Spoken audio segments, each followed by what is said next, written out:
Salut, bienvenue sur le podcast de À nous deux. On est dans une société très normée, dans laquelle il faut être comme ci, mais pas trop comme ça. Si tu débordes un peu, on te le fera remarquer. Si t'es à l'aise avec, on trouvera ça bizarre. Aujourd'hui, j'avais envie de parler de ce que c'est que d'être gros ou grosse dans une société qui demande de faire un maximum à 42. Qu'est-ce que c'est que de vivre avec un corps jugé différent et qui rencontre beaucoup de violence au quotidien? On en discute avec Daphné. Salut à tous, bienvenue dans ce nouvel épisode du podcast. Je suis très contente aujourd'hui d'accueillir Daphné qui a répondu à l'une de mes petites annonces quand je recherchais des nouveaux invités pour aborder des sujets particuliers. Aujourd'hui, Daphné a répondu présente pour parler d'un sujet qui me touche personnellement et qui me semble important de découvrir en fait et d'en parler.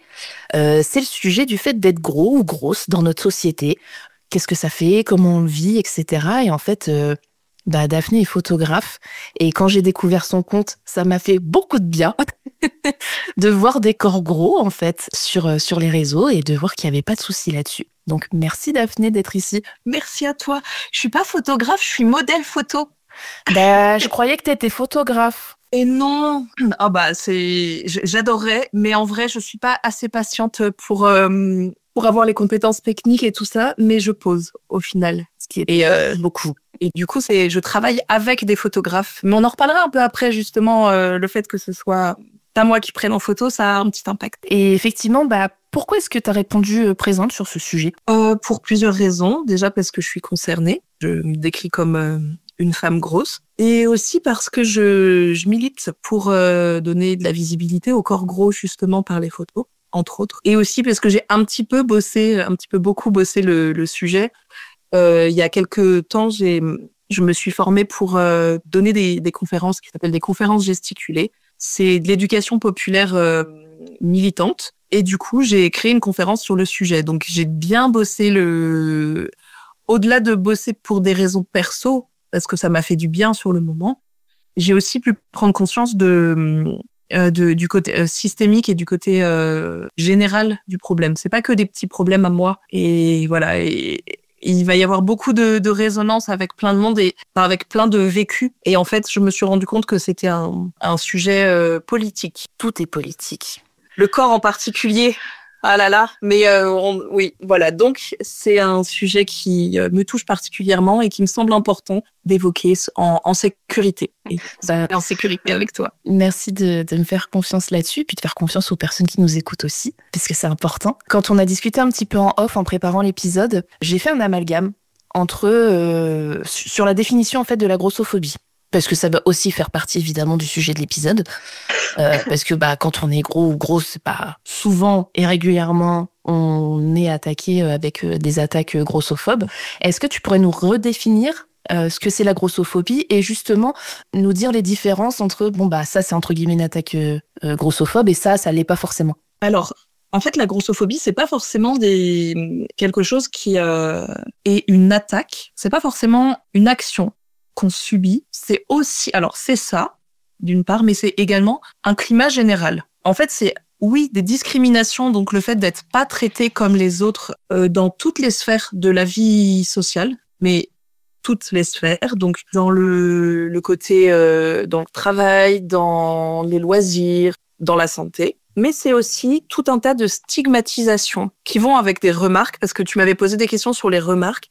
Mais c'est des remarques, des attitudes, des croyances, des comportements négatifs. C'est tout ça la grossophobie. C'est plus que des insultes, c'est vraiment tout un climat. C'est basé aussi énormément sur des croyances fausses, évidemment. Pas forcément des croyances qu'on a sur soi-même. Enfin, c'est des croyances que tout le monde, nous y compris, avons sur nous-mêmes, et des préjugés. Et en fait, c'est en ça que le mot grossophobie, c'est pas juste, c'est pas un petit adjectif à la légère. Enfin, c'est même pas un adjectif. Grossophobie, c'est un nom. Peu importe, on n'est pas là pour faire de la grammaire, un peu de grammaire.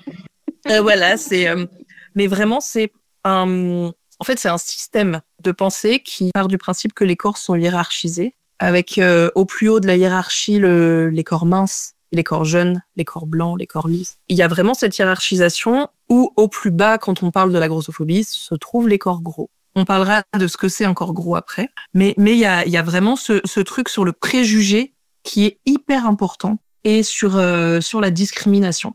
Donc, le fait d'être discriminé, c'est d'être traité autrement, d'être traité moins bien, ce qui a des impacts sur le quotidien, donc dans toutes les sphères. Et j'étais en train de chercher, là, il y a un sociologue qui est qui est le directeur de l'Observatoire des discriminations. Je sais plus s'il est directeur, mais il bosse là-bas, qui a juste dit que la grossophobie est très répandue car beaucoup la trouvent compréhensible et tolérable.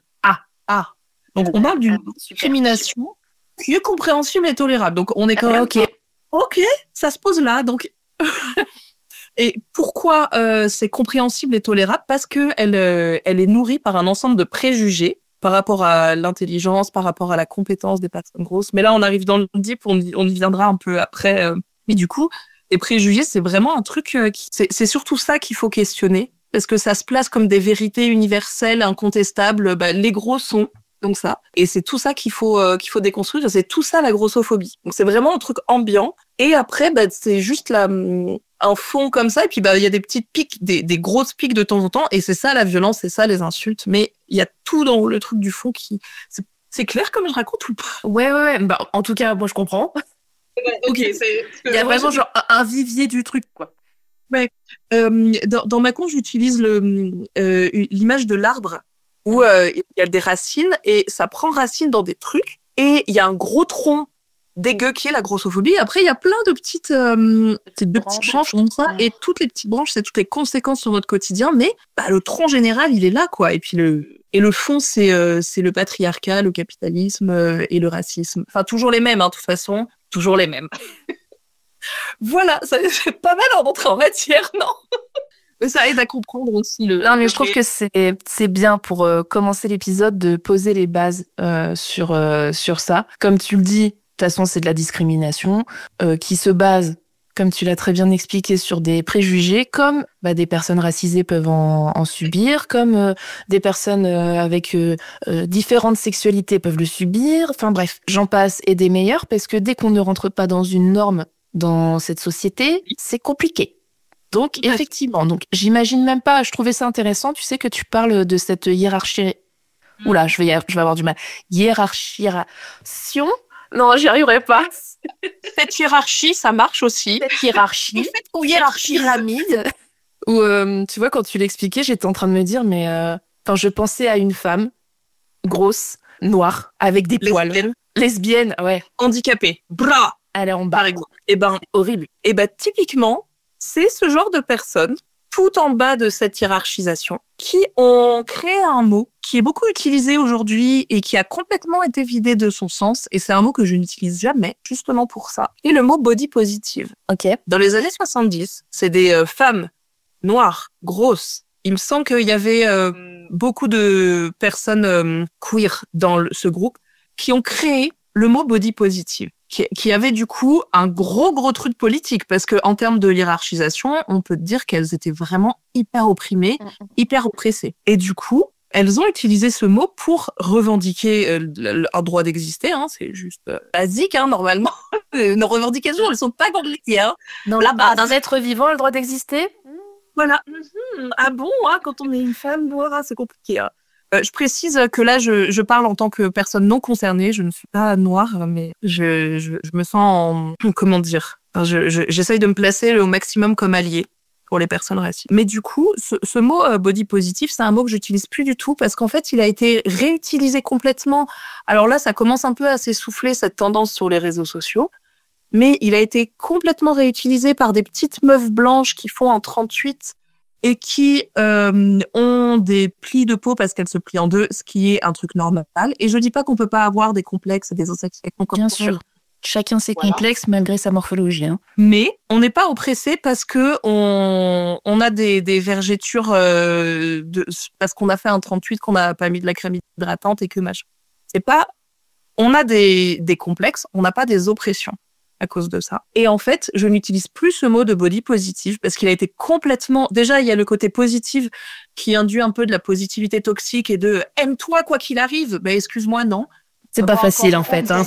Non, avoir un corps gros dans le monde dans lequel on vit, des fois, c'est vraiment compliqué. Ce mot body positive a tellement été vidé de son sens politique que du coup, Moi, c'est quelque chose sous les photos que je poste sur mon Instagram. Et ben, il y a jamais le hashtag body positive parce que voilà. Ouais. Non, mais je peux complètement comprendre et je comprends complètement parce que je suis assez d'accord avec toi quand le mouvement, déjà rien que là, il y a un petit problème, mais quand le mouvement body positive est arrivé, j'étais en mode ah bon bah ça peut faire un peu du bien, tu vois, c'est cool, on commence à avoir des nouvelles morphologies et franchement, je parle de ça, c'était il y a quoi, il y a une dizaine d'années. Enfin, j'ai l'impression en tout cas, c'était il y a une dizaine d'années et je me disais ah cool.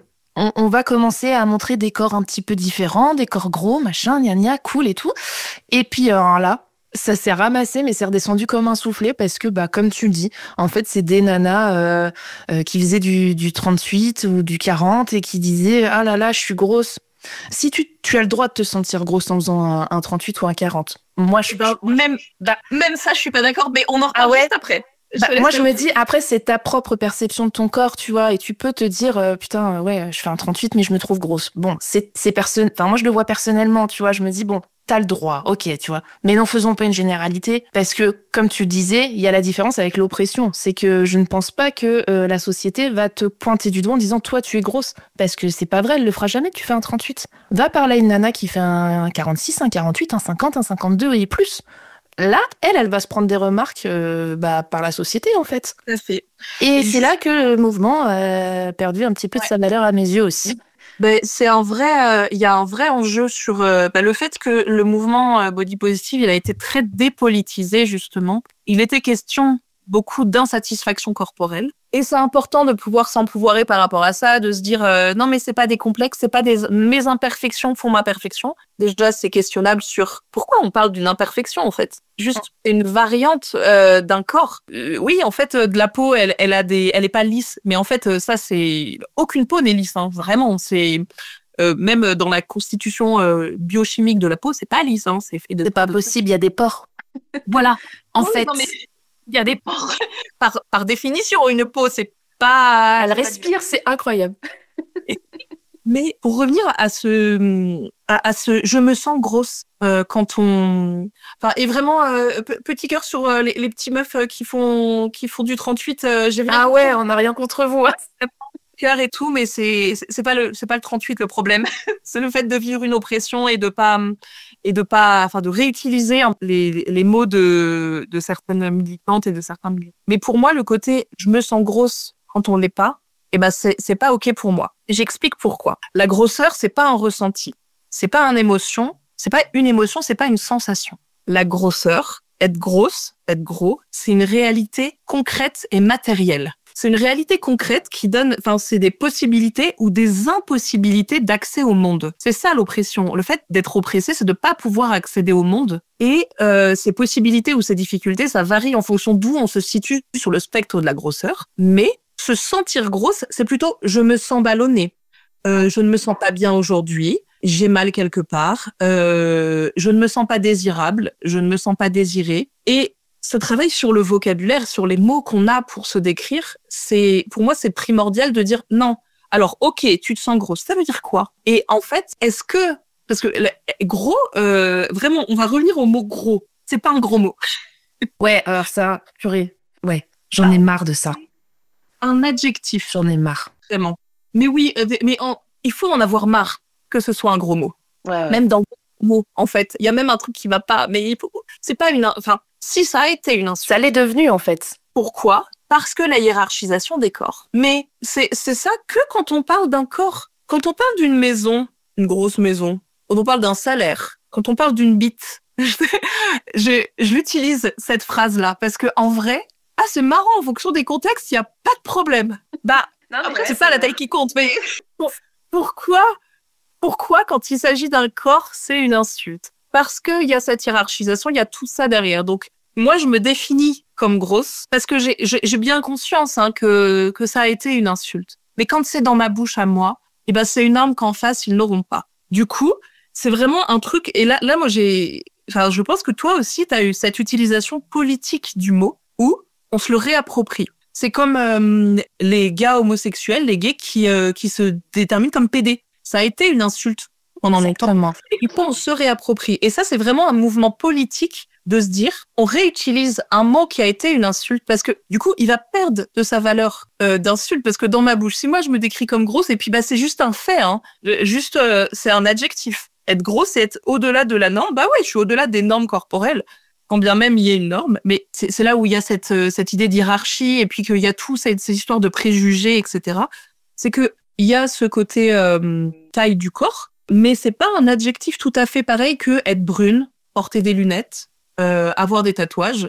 C'est marrant parce que j'ai l'impression que je te décris et que je me décris aussi parce que j'ai complètement t'as un piercing moi aussi. Du coup voilà. Et ben ça, contrairement aux lunettes, contrairement à la couleur des cheveux, contrairement à la couleur de la peau, être gros, c'est il y a une notion de choix qui n'est pas vraie. Mais en fait, quand on est gros, on est un peu considéré comme responsable de son état corporel. Comme s'il y avait ce truc de je refuse de me conformer. Bah, et pourquoi tu fais pas ça? Et pourquoi? Et du coup, les gens cherchent à expliquer pourquoi on est gros. Tu cherches à expliquer pourquoi je suis brune. Enfin, au bout d'un moment, ça s'appelle la génétique, ça s'appelle un tas de trucs. Donc, ouais, mais quand t'es gros, on considère que tu pourrais être mince. Enfin, ou normal. J'ai un peu de mal à utiliser le mot normal, mais être dans la norme. Mince, on peut dire mince. Et que, en fait, c'est parce que c'est des choix ou des non-choix et que t'as pas fait assez ou que t'as trop fait quelque chose. De là découle aussi, enfin, c'est pas de là où ça découle, mais ça vient des préjugés. Les gros sont fainéants, n'ont pas de volonté, etc. Ils font pas de sport. Exactement. Tout ça, c'est les préjugés qui viennent avec la grossophobie. Ce truc de fainéantise, d'improductivité, donc ça, coucou le capitalisme. Ils sont pas compétents, donc ils sont pas intelligents. Hein, parce que il y a qui voudrait être tout en bas de la personne. Et en plus, si je peux me permettre, les gros souvent ils sentent pas bon. Et oui. Alors ça. Ah là là. C'est un de mes points dans. Attends, je suis un peu émue parce que il y a ce truc de. Je sais pas d'où ça vient, ce préjugé-là, mais je l'ai à fond pour moi aussi. Et c'est quelque chose où, avant de faire des photos ou de monter sur scène, je fais de l'effeuillage burlesque. Je me fous à poil sur scène remplie de paillettes pour militer, justement. Et je suis en panique totale sur l'odeur. Et du coup, il faut que je mette 3 couches de déo, machin et tout. Alors que vraiment, tout le monde sent la transpi quand il fait 40 degrés, quand t'es sous des projecteurs, machin. Mais bien sûr. Mais tu vois, ça fait partie, j'ai l'impression, des trucs qu'on nous a foutus dans le crâne. Et depuis qu'on est enfant, depuis qu'on est petit, toi, tu vois, t'as ce truc sur l'odeur corporelle, la transpiration et tout. Moi, j'ai vachement ce truc sur si t'es gros, ne fais pas de sport, ça ne marchera pas. Et tu vois, pour mon exemple perso, ça fait 1 an maintenant que je me suis mise à la course. J'ai 34 ans. Hein. T'applaudis, trop bien. Merci. C'est bien. Bah ouais, je suis trop contente, mais j'ai mis des années avant de m'y mettre, en me disant, bah non, t'es pas capable, on va se foutre de ta gueule, t'as pas le corps fait pour, tu vas être essoufflé comme un gros bœuf. Waouh, franchement, j'ai mis un temps de ouf à m'y mettre et merci mon copain de m'avoir poussé et boosté et de m'avoir donné confiance là-dessus, parce que lui, il fait partie de la catégorie des gens minces, athlètes, musclés, machin, tout ce que tu veux, tu vois. Et il a pas arrêté de me dire, vas-y, tu vois. Vas-y, on s'en fout. Vas-y, ça va te faire du bien. Fais-le si t'as envie de le faire. En fait, tu le fais, tu t'en fous. Mais j'ai mis un temps, mais de malade, avant de, tu vois, débloquer, quoi. Alors, là, tu parles des pensées, mais il y a aussi un truc très concret dans l'accès au sport. Quand je disais que être gros, c'est une réalité concrète. Non, mais les abus du sport, là. Eh bah oui. En fait. Franchement, c'est dur, hein. Ah, les gros, faut que vous vous mettiez au sport. Comment? Vas-y. Comment? Moi, au niveau de taille de vêtements, je fais un 46, 48. Donc, je suis allée à Intersport. Je nomme les marques, rien à foutre. Vas-y. Non, mais Intersport, Decathlon, Go Sport, c'est bon. Voilà, comme ça, on a la suite 3. Ouais, alors Intersport, Go Sport, les deux, genre le XL, c'est pas du XL. Hein. Je rentre pas dedans, alors que d'habitude, je rentre dedans. Et Decathlon en magasin, de la merde aussi. Ouais. Mais sur Internet, sur leur site, par contre, ils font des grandes tailles et ça m'a fait plaisir. Alors par contre, leurs tailles ne sont pas normées comme les autres. J'achète un XL à Decat, je suis comme ça dedans. Le truc qui remonte tout le temps. J'ai dû prendre je crois un 3XL chez Decathlon pour que ça corresponde à ma taille habituelle, en fait. Morphologie, exactement. Donc, tu vois, j'étais un peu en mode, bon, ils ont fait un effort, mais je sais pas, revoyez vos dénominations de taille, j'en sais rien, vous êtes chelou, tu vois. Mais oui, mais c'est un sujet, les vêtements. Hein. Et ben c'est un sujet et il y a vraiment un truc là. T'as abordé plein de points qui sont hyper caractéristiques et qui peuvent vraiment. C'est un élément de en quoi la société est grossophobe. Enfin vraiment. C'est ça. Les vêtements, c'est pas que qu'on est con et qu'on n'arrive pas à en trouver. C'est pas ça. C'est qu'on n'en a pas à disposition, en fait. Qui n'existe pas. Et ça, c'est un mot qui est important à dire. Ça n'existe pas. Et si ça existe, quelle galère pour le trouver. Combien de magasins t'as fait? Et où est-ce que t'as trouvé finalement? Oh, sur Internet, caché c'est gros que je ne veux pas voir en magasin. Et à quel prix? Parce que souvent, c'est bien plus cher. Systématiquement plus cher. Et les conneries de il y a plus de tissu parce que dans ce cas, si il fallait faire varier les prix, une taille 34 coûterait moins cher qu'une taille 44. C'est pas le cas, non? Voilà. Par l'argument. Parce que c'est pas ça, c'est vraiment... Et puis on fait pas ça pour les chaussures. Enfin, les chaussures, en fait, c'est pareil. Y a des gens, ils font du 53 et d'autres, ils font du 36. Bah pourtant, le prix est le même. Alors pourquoi est-ce qu'on dirait ça sur les vêtements? Enfin, c'est ridicule, en fait. Et bah parce qu'il y a cette croyance qu'on choisit la taille de son corps. Et que bah t'as qu'à faire un effort aussi. Hein, enfin, il y a vraiment ce truc. Et à propos des vêtements, c'est un des points que j'aborde dans ma courbe. Et du coup, j'ai quelques chiffres et je trouve qu'ils sont un peu significatifs et j'aime bien les dire. Très souvent, il y a je faisais le geste parce que du coup, ça va pas être vu, mais pour se rendre compte. Parce que du coup, j'adore parler avec mon corps, mais du coup, à l'audio, ça s'entend pas, les mouvements. Il y a souvent les chiffres là, ça fait un peu froid dans le dos aux minces et ça fait un bah ouais aux personnes non minces parce que genre bah oui en fait c'est bien ce que je dis mais donc l'Union française des industries de l'habillement qui explique que par rapport aux tailles 38 il y a 3 fois moins de taille 44 en magasin en France. 44 étant la taille moyenne. Des fois c'est ce qui me semblait que le 44 c'était la moyenne. C'est la moyenne. 44-46 c'est vraiment la taille moyenne des femmes en France. Il y a 3 fois moins de vêtements en taille 44. En taille 46, par rapport aux tailles 38, il y a 15 fois moins. Et en taille 48, par rapport aux 38, 71 fois moins.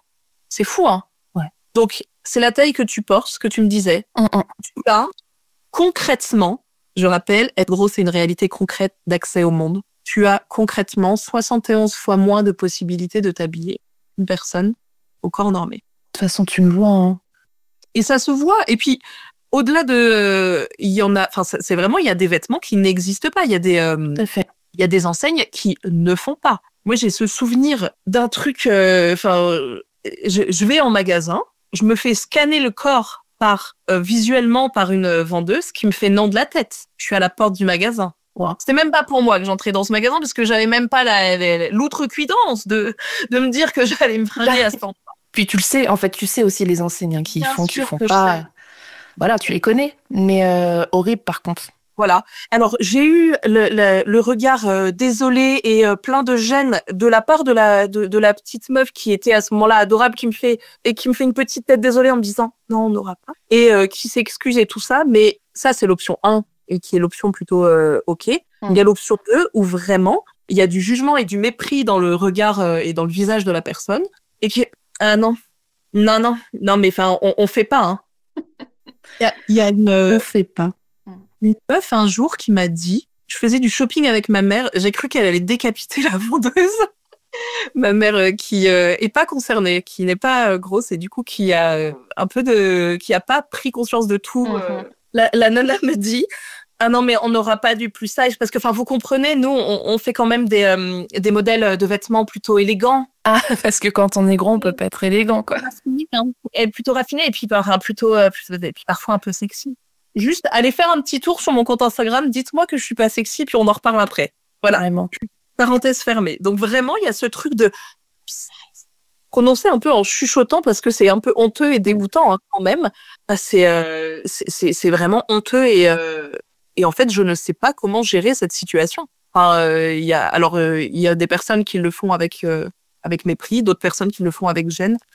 Et au final, comment ça termine les sessions shopping? Et ben, c'est les personnes concernées qui sont pleines de honte et pleines de gêne. C'est ça. Tu te dis je suis pas faite pour ça. Moi, je peux pas. Moi, j'ai pas le droit. J'ai pas le droit. Moi, je mérite pas.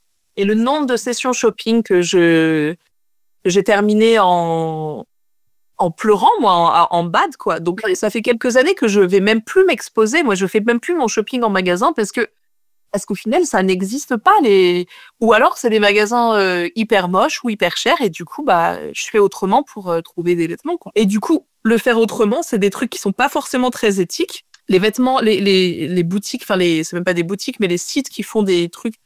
Mais en fait, là, en ce moment, c'est grave la mode comment ça s'appelle? Du vintage, Ouais, la seconde main et tout. Asie. Je te mets au défi Non, c'est pas d'aller facile. en fripe et de trouver, je porte du 50, moi. Pas trouver une taille 50. C'est impossible, il y en a jamais. Il y en a jamais. Moi, genre, quand je vais en fripe, ça va être pour me trouver genre un sac, un accessoire, en fait. Voilà. Un accessoire, une ceinture et encore, hein, parce que... ouais, parce qu'elles sont petites en camarade. Voilà. Les barrettes, les machins, un petit châle, ça, c'est sympa. Mais, et juste, quand tu regardes que, oui, ça existe pas, en fait, ils étaient pas fabriqués de base.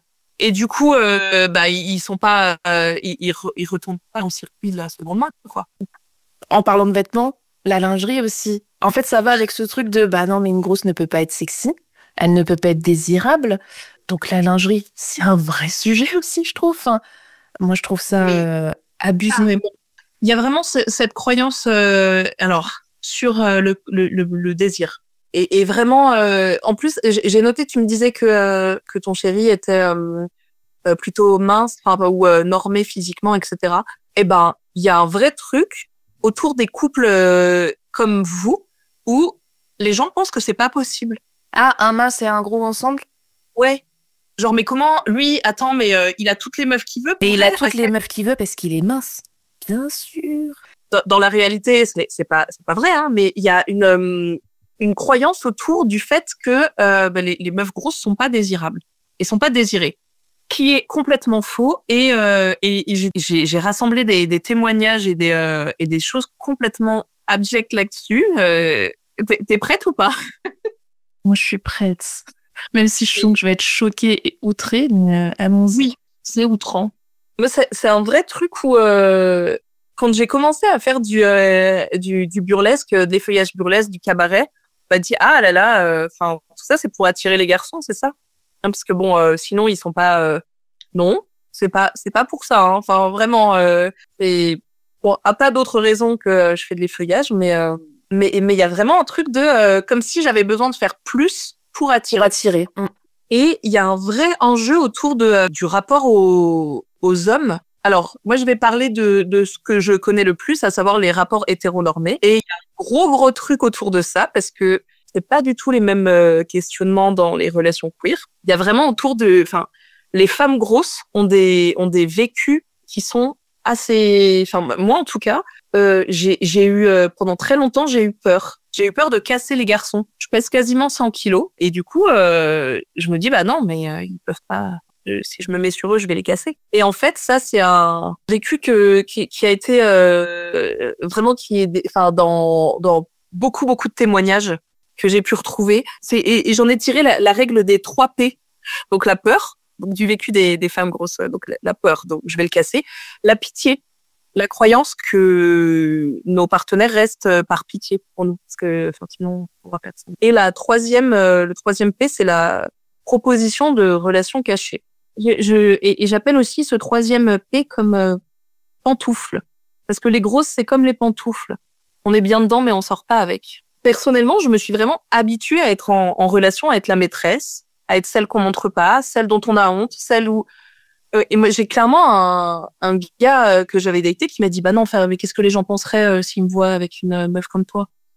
La violence, quoi, putain. Et vraiment, c'est sur des applis de rencontres, des trucs complètement. Il y a vraiment un imaginaire complètement erroné autour des femmes grosses. À savoir, derrière les 3 P, il y a vraiment ce côté de asexualisation. Ouais. Vraiment, on est complètement invisibilisé là-dedans. On peut pas être désirable, on peut pas être désiré, on ne peut pas désirer. Il y a vraiment, ou alors si on désire, c'est pas écouter, parce que de toute façon, tu vas bien prendre ce qu'on te donne. Enfin, quand même, avec le corps que t'as, tu vas quand même pas faire la fine bouche. Exactement. Tu vas pas non plus avoir des critères. Et quand même. Et vraiment, il y a ce truc de. Et moi, pendant très longtemps, j'ai vraiment été dans où j'ai accepté, j'ai toléré des relations violentes même, où j'ai été mise en danger, où j'ai été violentée, parce que j'avais vraiment cette croyance de, et de toute façon, si je pars, qui est-ce qui pourrait encore, et c'est même pas m'aimer, hein, c'est juste me tolérer, c'est même pas en capacité d'être aimé, c'est vraiment un truc genre, il y a vraiment un impensé autour de la désirabilité des femmes grosses, et il y a une vidéo qui montre ça hyper bien. Tu m'as dit ton âge, et du coup, je pense que t'es de la génération, tu l'as peut-être vu passer à l'époque. Ça date de 2017, et c'était la première du quotidien, le journal de Yann Barthès. Ouais. Donc, à l'époque, c'était sur Canal. Et en fait, elle est plus trouvable sur YouTube. Hein, la vidéo, elle est juste trouvable sur Voici. Et c'est le témoignage d'une femme noire et grosse à propos de Usher, un rappeur, un assez grand rappeur à l'époque. Il était hyper connu en 2017. Et en fait, cette femme porte plainte contre Usher parce que il lui a refilé de l'herpès ou une IST, ce qui est aux États-Unis un truc pour lequel tu peux porter plainte parce qu'il a pas informé ses partenaires et tout. Et cette femme témoigne. Elle est noire et elle est grosse. Sur le plateau du quotidien, il y a Jamel Debbouze qui se met à hurler de rire et à hurler c'est impossible, menteuse. Alors elle est pas, c'est la vidéo de cette femme, donc cette femme est par le côté général et tout le plateau est parce que à ce moment-là, une meuf grosse qui témoigne d'avoir couché avec un mec connu, ce n'est pas possible. C'est un impensé. C'est vraiment pas possible. Il y a aussi ce truc, donc il y a ou alors ça n'existe pas, et c'est aussi de l'accès à de la contraception, et à des soins, gynéco qui sont pas faits. Il y a plusieurs témoignages de femmes grosses qui disent, que des gynécos ont refusé de leur prescrire la pilule parce que, quand même, vous avez pas de rapport, c'est pas possible. De toute façon, vous n'avez pas de rapport, donc il y a pas, il est protégé de quoi. Il y a une personne qui témoigne, Gabrielle Dédier, il me semble que c'est elle qui témoigne de ça, qui est une autrice sur ces points, qui témoigne du fait d'avoir été aux urgences pour des maux de ventre un temps, et c'était une grossesse extra-utérine. Et en fait, ils ont pas regardé ça, ils ont pas fait d'échographie parce que vous êtes grosse, vous avez mal au ventre, quoi, parce que vous avez un gros ventre. Normal, vous êtes grosse. C'est ça le problème. C'est ça le problème. Ça peut pas être autre chose. Il n'a pas été pensé qu'il pouvait y avoir une grossesse problématique parce que extra-utérine, donc avec plein de conséquences. Ça a même pas été dans les pensées médicales à ce moment-là. Donc ça, c'est pour tout le pan invisibilisation des corps gros en relation. Mais il y a aussi l'autre pan, qui est l'hypersexualisation. Et en fait, il y a un entre-deux où à la fois, d'un point de vue social, ça n'existe pas. Et en fait, il y a tout l'envers du décor. Et il y a tout ce paradoxe où moi, j'ai été full fétichisée, les seins, le cul. Et vraiment, j'ai été une paire de boobs et une paire de fesses, quoi. Vraiment. Et qui avait autour, peu importe. Il y a beaucoup, je l'ai tellement vu pendant un temps, j'étais sur Tinder, il y a 10 ans de ça. Mais j'ai vu des dingueries où vraiment, il y avait des gars qui me parlaient direct et en me disant, au bout de 3 messages, je me disais, non, mais de toute façon, moi, j'aime bien les meufs un peu, donc ils trouvaient plein de mots pour dire grosse parce que on serait gourmand des chaudes. Bah oui. Parce qu'elles sont gourmandes, parce qu'elles sont grosses, donc elles mangent beaucoup avec leur bouche. Donc elles aiment bien faire des pipes, hein. Et puis, on est un peu chaude parce que, quand même, ça doit pas arriver souvent. Exactement, c'est ce que j'allais dire. On a envie parce que, attends, mais quelle douleur tu fais? Tu me portes de l'intérêt, tu me sexualises, mais merci, ça m'arrive jamais. Là, je vais être, wouh! Ok.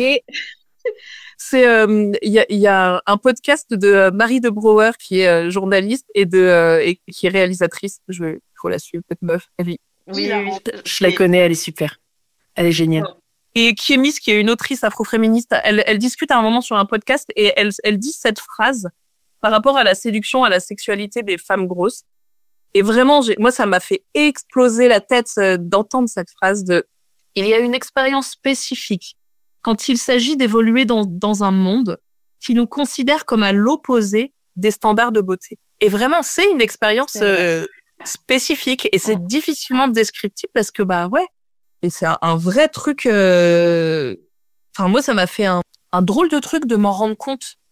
Je m'en étais pas rendu compte pendant très longtemps. Et c'est en écoutant un podcast aussi que où je me suis rendu compte que c'était pas que moi. Parce que pendant un moment, j'ai cru que c'était moi toute seule. Plusieurs années en arrière, j'étais genre, non, mais enfin, c'est mes démons perso et tout. Enfin, c'est dans ma tête. Et je me rappelle vraiment de de la prise de conscience du fait que c'était une expérience spécifique, mais collective. En écoutant une vidéo de Léa Bordier, c'est une nana qui faisait des vidéos sur YouTube qui s'appelait Cher Corps. C'était super d'ailleurs. Les vidéos étaient incroyables. Mais je me rappelle encore de découvrir le témoignage de Juliette Katz, anciennement Coucou les girls, ouais. Elle explique qu'elle se sent indigne d'attention, de désir. Elle exprime son vécu de sentir dégoûtante et pas légitime. Et moi, vraiment, j'étais assise sur mon lit dans ma coloc de l'époque et vraiment, j'ai bloqué et ça m'a bouleversée ah, mais je suis pas la seule. Ouais, mais ça percute en fait quand tu te rends compte, parce que c'est exactement ça. J'ai eu les mêmes genres d'expériences que toi, évidemment, parce que j'ai toujours été grosse depuis que je suis petite en fait. Et c'est exactement ça. Quand justement Cher Corps, et puis cœur sur cette ancienne chaîne YouTube, cœur sur Juliette Katz, parce que ça a été une des premières femmes grosses que j'ai suivies et qui se revendiquait en disant bah ouais, je suis grosse et je me mets en culotte sur Insta et tu vas faire quoi? Bref. Merci à ces femmes parce que ça m'a énormément aidée, comme je pense beaucoup d'autres femmes. Et effectivement, Juliette Katz, elle a beaucoup partagé le fait que, je reviens aux histoires de couple et tout, qu'elle a souvent été l'autre en relation cachée. Et je me disais putain, mais c'est quoi le problème en fait? Enfin, on peut pas être visible en fait.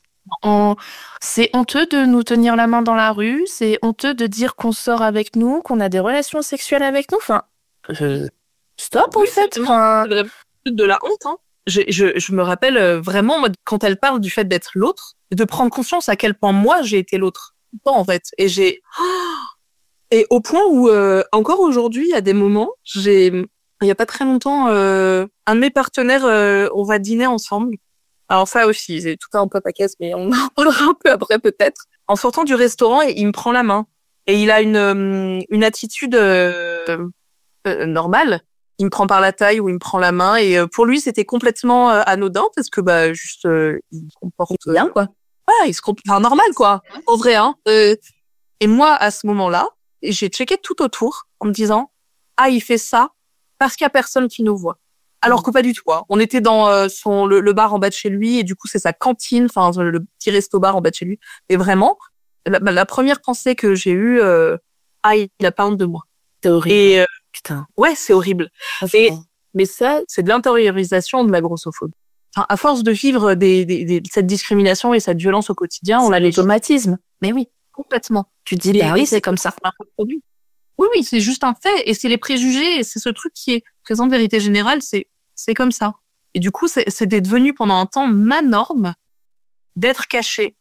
Et du coup, c'était trop la fête quand quelqu'un juste se comportait normalement. Hein. C'était même pas été exceptionnel. Hein. C'est juste pas quelqu'un qui a pas envie de me cacher pour me baiser et qui en fait est pas juste en train de me fétichiser. Ouais, c'est ça.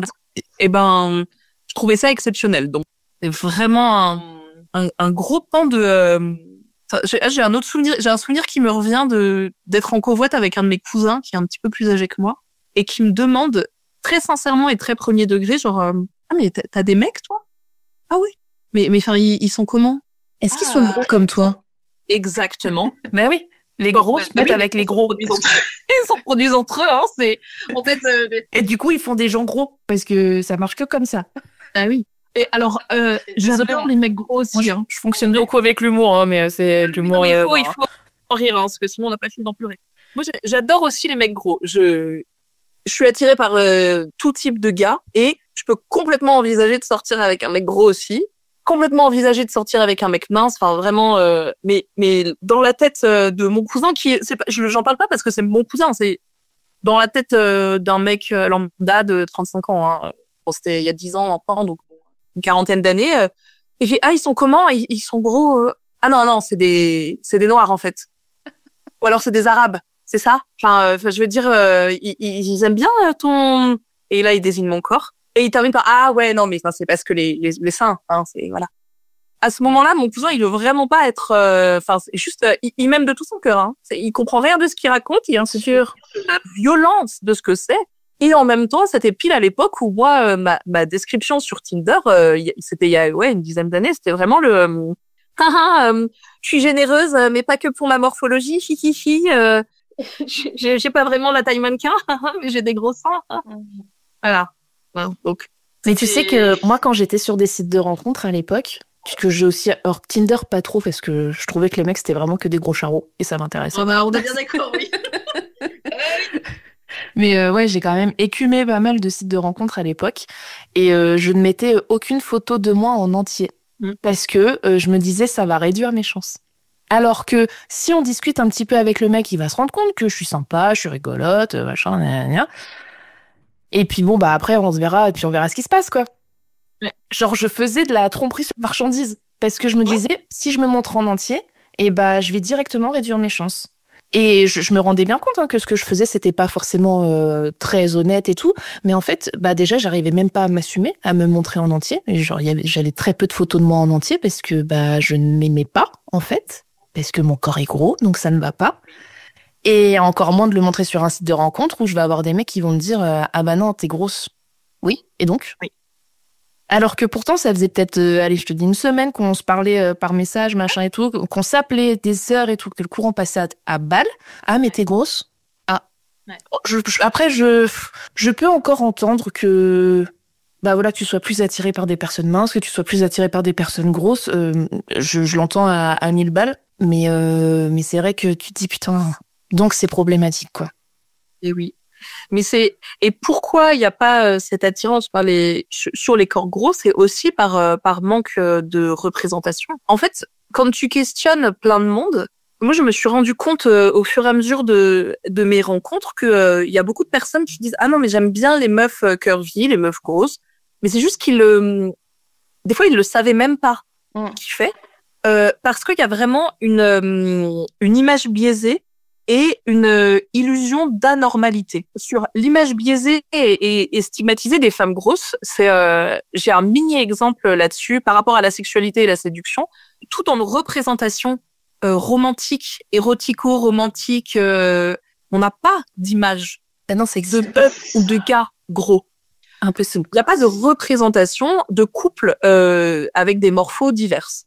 Enfin, où là, ça commence un petit peu à changer dans la culture audiovisuelle, mais il y a eu une surreprésentation. On est de la même génération, donc je vais parler d'une série qui qui fait partie du paysage de base audiovisuel, Friends. Ah ouais, ils sont tous minces, hein, c'est bien. Non, il y en a une qui était grosse. Ouais, Rachel. Ah non, oui, c'était Monica, pardon.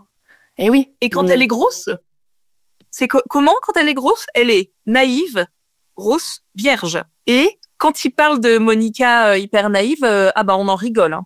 Et puis Chandler, il se met à kiffer Monica uniquement quand elle devient mince. Tout à fait. Avant ça, il la calcule même pas.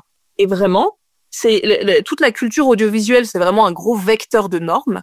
On ne voit pas de représentation de meufs grosses, sauf si c'est pour s'en moquer. Exactement. Ou alors la méchante. Ou alors la grosse méchante, Ursula. Exactement. J'allais te parler des Disney, parce que moi, j'ai été biberonnée Disney. Bon, bah, toutes les meufs, elles sont skinny à souhait. Les mecs, pareil. Mais par contre, quand c'est un méchant, souvent, il est gros. Hey, c'est les vieux, gros, c'est des méchants. Il y a vraiment de l'agisme et de la grossophobie surreprésentée. Mais du coup, le fait de pouvoir juste exister comme étant même neutre, hein, il y a même pas positivement, c'est même une représentation neutre, c'est pas possible. Les personnages, quand ils sont gros, sont forcément les gros rigolos, les gros sympas, la bonne copine, le gars ou la meuf un peu concon, ou alors la grosse gourmande, miam miam miam, qui a toujours des traces de bouffe machin, mais jamais comme étant le personnage principal qui fait autre chose que d'être gros, que d'être le gros ou la grosse. Et il y a aussi si les personnages sont gros, ils arrêtent de l'être. Quand il y a des héroïnes, par exemple, qui sont grosses, la grosseur existe pas en tant que telle. Elle existe comme un état dont il faut absolument se débarrasser. Et ça, c'est un énorme truc de comment on peut c'est presque philosophique, là. Sur le truc, c'est la grosseur qui est montrée que comme une condition à fuir. La tâche à accomplir, c'est de mincir. Exact. Et tu ne seras valorisé, tu ne seras applaudi, tu n'auras le droit d'exister que si tu mincis, que si tu cherches à mincir, que si tu ne te satisfais pas de ton état corporel là. Et combien de démissions, de pertes de poids il y a, combien de les relooking machin, et que si tu te relooks, c'est seulement en maigrissant. D'où tu changes un look. Et bien sûr que c'est plus facile de relooker une mince au vu des fringues, ce qu'on disait plus tôt. Mais qu'est-ce qu'on intègre nous en tant que personne grosse? On est en termes de visualisation, on est les des avant-après. C'est ça. Ton corps n'existe que comme une condition à fuir. C'est d'une violence. Je suis ton repoussoir. L'image de mon corps est une motivation à pas se transformer en moi. Affame-toi. Mais c'est même pas l'histoire de bouffe, en fait. C'est vraiment juste la représentation et le visuel de... Non, mais je trouve que c'est hyper intéressant ce que tu dis, parce que en découle le fait de comment est-ce que vous voulez qu'on s'accepte. Enfin, le chemin, il est extrêmement dur. Comment est-ce que vous voulez qu'on arrive à s'accepter alors que, putain, enfin, ça devrait être juste la base. Ton corps, il est comme ça, en fait. Enfin, exactement. Et il y a des personnes minces qui vont avoir d'autres problèmes qu'on ne connaît pas parce que c'est pas notre cas. Mais, putain, on n'arrive pas à s'accepter, quoi. Mais en même temps, comment veux-tu? Parce que, comme tu me dis, la représentation... Et tu n'as le droit d'exister que si tu veux arrêter d'être toi. C'est ça. Waouh! Enfin, vraiment, en termes de construction psychique, c'est en termes d'intériorisation, c'est un truc hyper violent de comment on peut se représenter. Et je sais pas si toi, tu as eu ce truc de vouloir perdre du poids. Oui. Mais moi, ça a été... Enfin, je vais en parler un petit peu au passé, mais encore un peu présent. Hein. Mais ça a été la quête de ma vie. Ouais. Je pense que, franchement, tous les jours, je me dis, ça serait bien si... ça serait bien, hein. Ça serait bien. En même temps. On a parlé un peu avant de la pyramide. On l'a intégré cette pyramide. Et c'est pas qu'on est qu'on est folle et qu'on est méchante et tout ça. C'est juste qu'on vit dans cette société qui a cette pyramide où, qu'on le veuille ou non. Alors, on fait des choses pour que ça arrête d'être comme ça, mais juste, personnellement, j'ai bien conscience d'être en bas de la pyramide. Parce que j'arrive pas à m'habiller. On a parlé des vêtements un peu plus tôt, mais il y a plein d'autres types de discrimination. Parce que quand je m'assois dans les transports en commun, j'ai mal au cul. Mais parce que quand je vais dans un resto ou dans une terrasse d'un café, s'il y a des chaises avec des accoudoirs, je sors avec des bleus. Et mon cul, il est pas excessivement grand, hein. Enfin, j'ai conscience complètement d'avoir plutôt une morpho plutôt harmonieuse et qui reste encore dans des normes. J'ai la morpho en sablier et ça, je sais très bien que ça c'est valorisé. Donc tu es vite ma chérie, blablabla. Quand je suis assise dans un train, l'accoudoir il me rentre dans la hanche et que je suis plus confortable en première classe. Parce que si je veux faire un prêt immobilier, mon poids sera un problème. Ah ouais? Putain, je savais pas ça. Considéré pour les assurances et tout ça, à partir d'un certain IMC, t'es pas assuré pareil. Déjà, la mesure de base de l'IMC, c'est vraiment du grand n'importe quoi parce que c'est une mesure pour de la démographie à la base. C'est un gars il venait d'où? Des pays scandinaves ou un Hollandais du siècle dernier qui et il aimait bien les chiffres. Il s'est dit, tiens, je vais mesurer les gens de mon village et je vais refaire des statistiques. Vraiment, hein, c'est ça l'IMC. Donc l'IMC, pour rappel, c'est l'indice de masse corporelle. Oui. C'est le poids sur la taille au carré. Donc c'est un ratio qui est aujourd'hui utilisé pour déterminer si tu es malade ou non. Je mets entre guillemets si tu es obèse ou non. C'est pour ça que je n'utilise pas le mot obèse parce qu'en fait c'est censé être une maladie.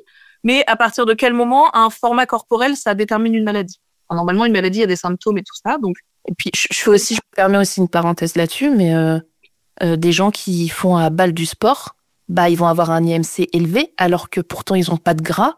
C'est que du muscle, en fait. Donc, comme quoi, ça veut rien dire, cette histoire d'IMC. Et en plus, il y a beaucoup d'études qui parlent de ce qui s'appelle le paradoxe de l'obésité, à savoir que, en fait, un léger surpoids et une légère masse graisseuse protègent de certaines choses. Oh, c'est paradoxal. Non, peut-être que c'est juste pas systématiquement un problème de santé. Et il y a des personnes minces qui sont malades, il y a des personnes grosses qui sont malades. Bien sûr. L'hypertension, tous les facteurs de risque liés au surpoids, blablabla. En vrai, l'hypertension, le diabète, machin, quand on est mince, on a aussi des risques pour ça. Donc, faut pas confondre facteur de risque et maladie. Enfin, en étant un peu plus rigoureux scientifiquement, voilà, ça peut vraiment se questionner le concept d'obésité comme étant une maladie, comme étant une réalité même. Donc, moi, j'ai tendance à pas trop parler d'obésité parce que je parle de la taille du corps et pas de l'état de santé du corps. Et l'IMC, c'est ce qui détermine le fait d'être en obésité ou pas, alors qu'à la base, c'est un outil démographique et statistique. C'est un gars en Hollande qui s'est dit qu'il allait mesurer les gens de son village, vraiment. Je savais pas du tout la base de l'IMC, tu vois. Ça a été fait pour vraiment, le gars, il était passionné des chiffres. Faudrait que je retrouve son nom, mais enfin. Et c'est devenu une mesure internationale. Donc, ça ne prend pas du tout en considération toutes les réalités corporelles. Une personne asiatique qui ont tendance à être plutôt menues et tout ça, bah, excuse-moi, c'est pas du tout les mêmes morphotypes, les mêmes morphologies que, je pense aux personnes des îles polynésiennes qui sont hyper massives. Ouais, sont costauds. Bah, excuse-moi, à taille égale, bien sûr que les gens font pas les mêmes poids. Enfin, c'est clair. Donc, c'est un outil complètement raciste, complètement désuet parce que ça date des années 1800 ou début 1900 ou 1890, un truc comme ça. Et qui, en plus de ça, donc met des normes corporelles. Donc, en dessous d'un certain chiffre à l'IMC, t'es censé être en maigreur ou en minceur. Il y a une fourchette pour dire que t'es dans la norme. Au-dessus, t'es censé être en surpoids et en obésité et obésité bordée. Bref, on n'est pas que des chiffres, hein, mais bon. Et en fait, les normes-là ont été décidées.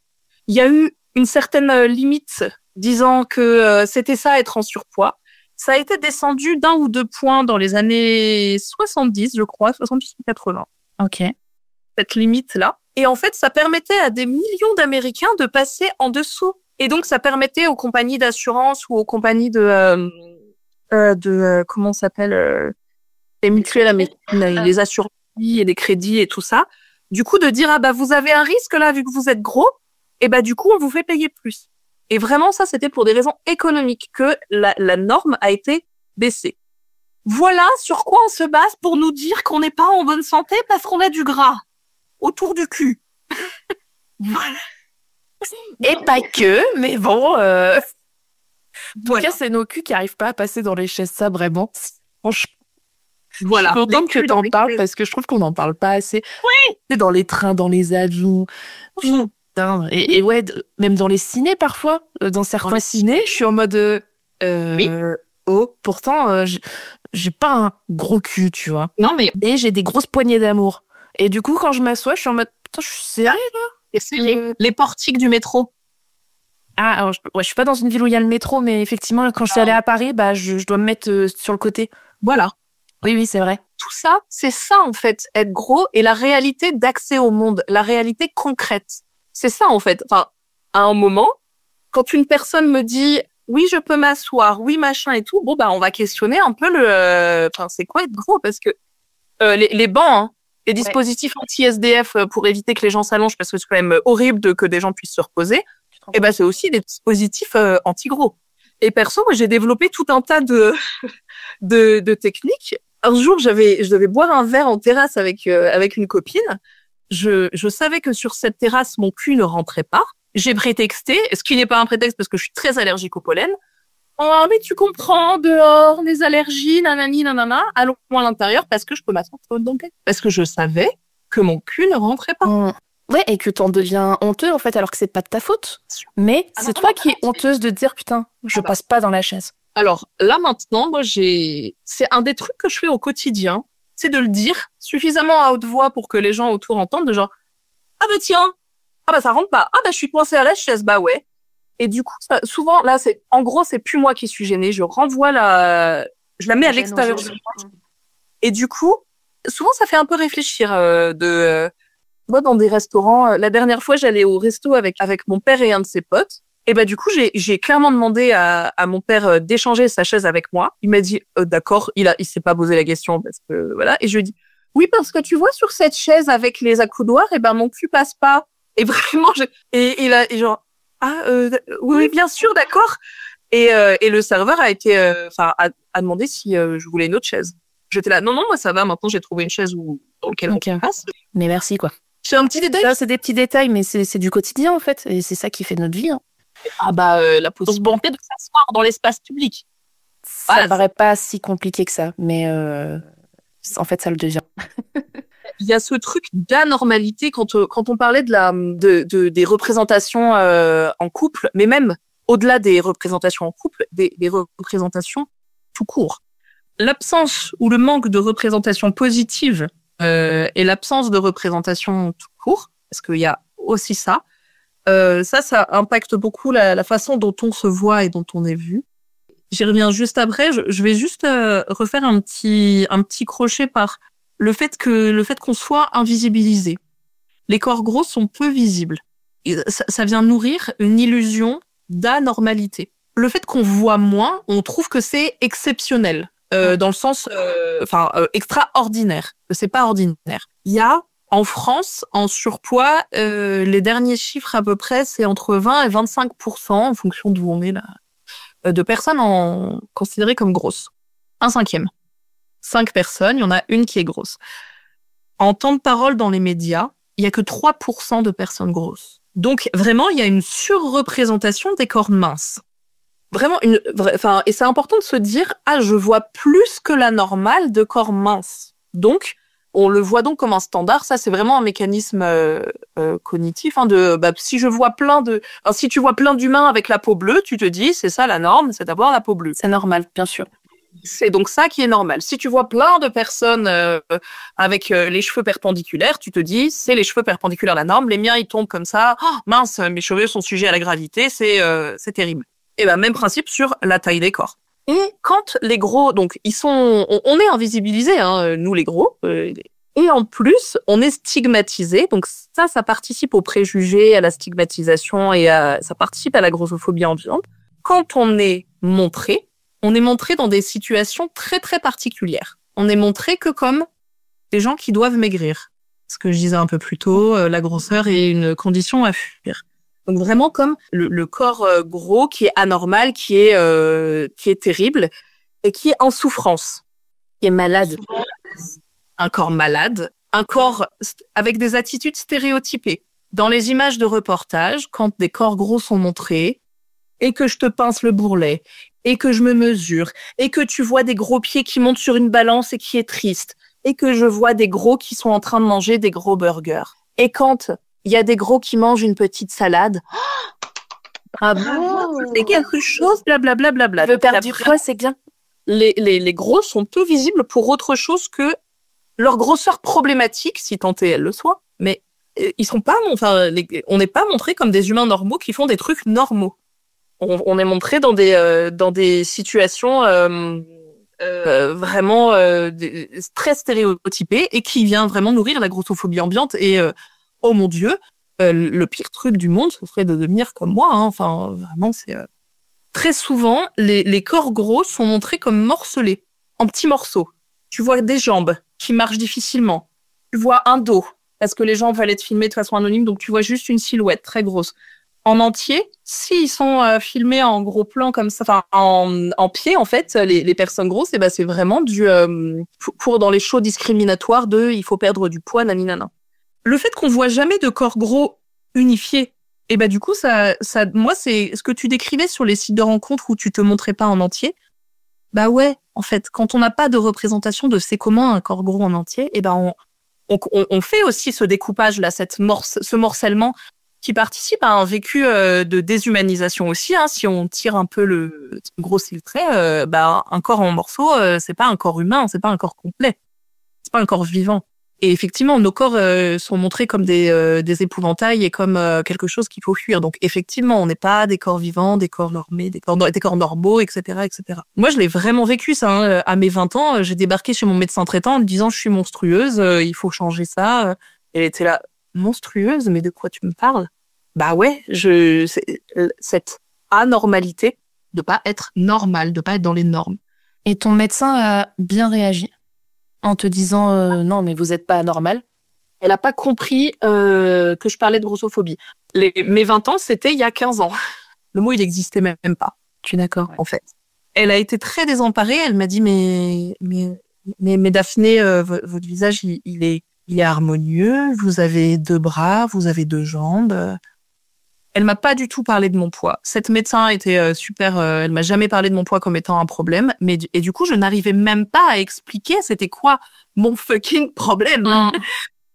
Est-ce que juste, et en fait, je pense qu'à ce moment-là, mon mal-être, c'était aussi, je sais pas comment je dois être, je ne me sens tellement pas représentée que je suis perdue. À qui est-ce que je peux m'affilier? À qui je peux me fier, entre guillemets, quoi? Te dire, ah tiens, cette personne me ressemble. À qui je m'identifie? Ouais, c'est exactement le terme que je cherchais. Bon, c'est vrai que, même encore aujourd'hui, alors il y en a de plus en plus, et merci Instagram aussi, parce que j'ai l'impression que grâce à Instagram, il y a beaucoup de choses qui ont évolué et qui évoluent encore aujourd'hui.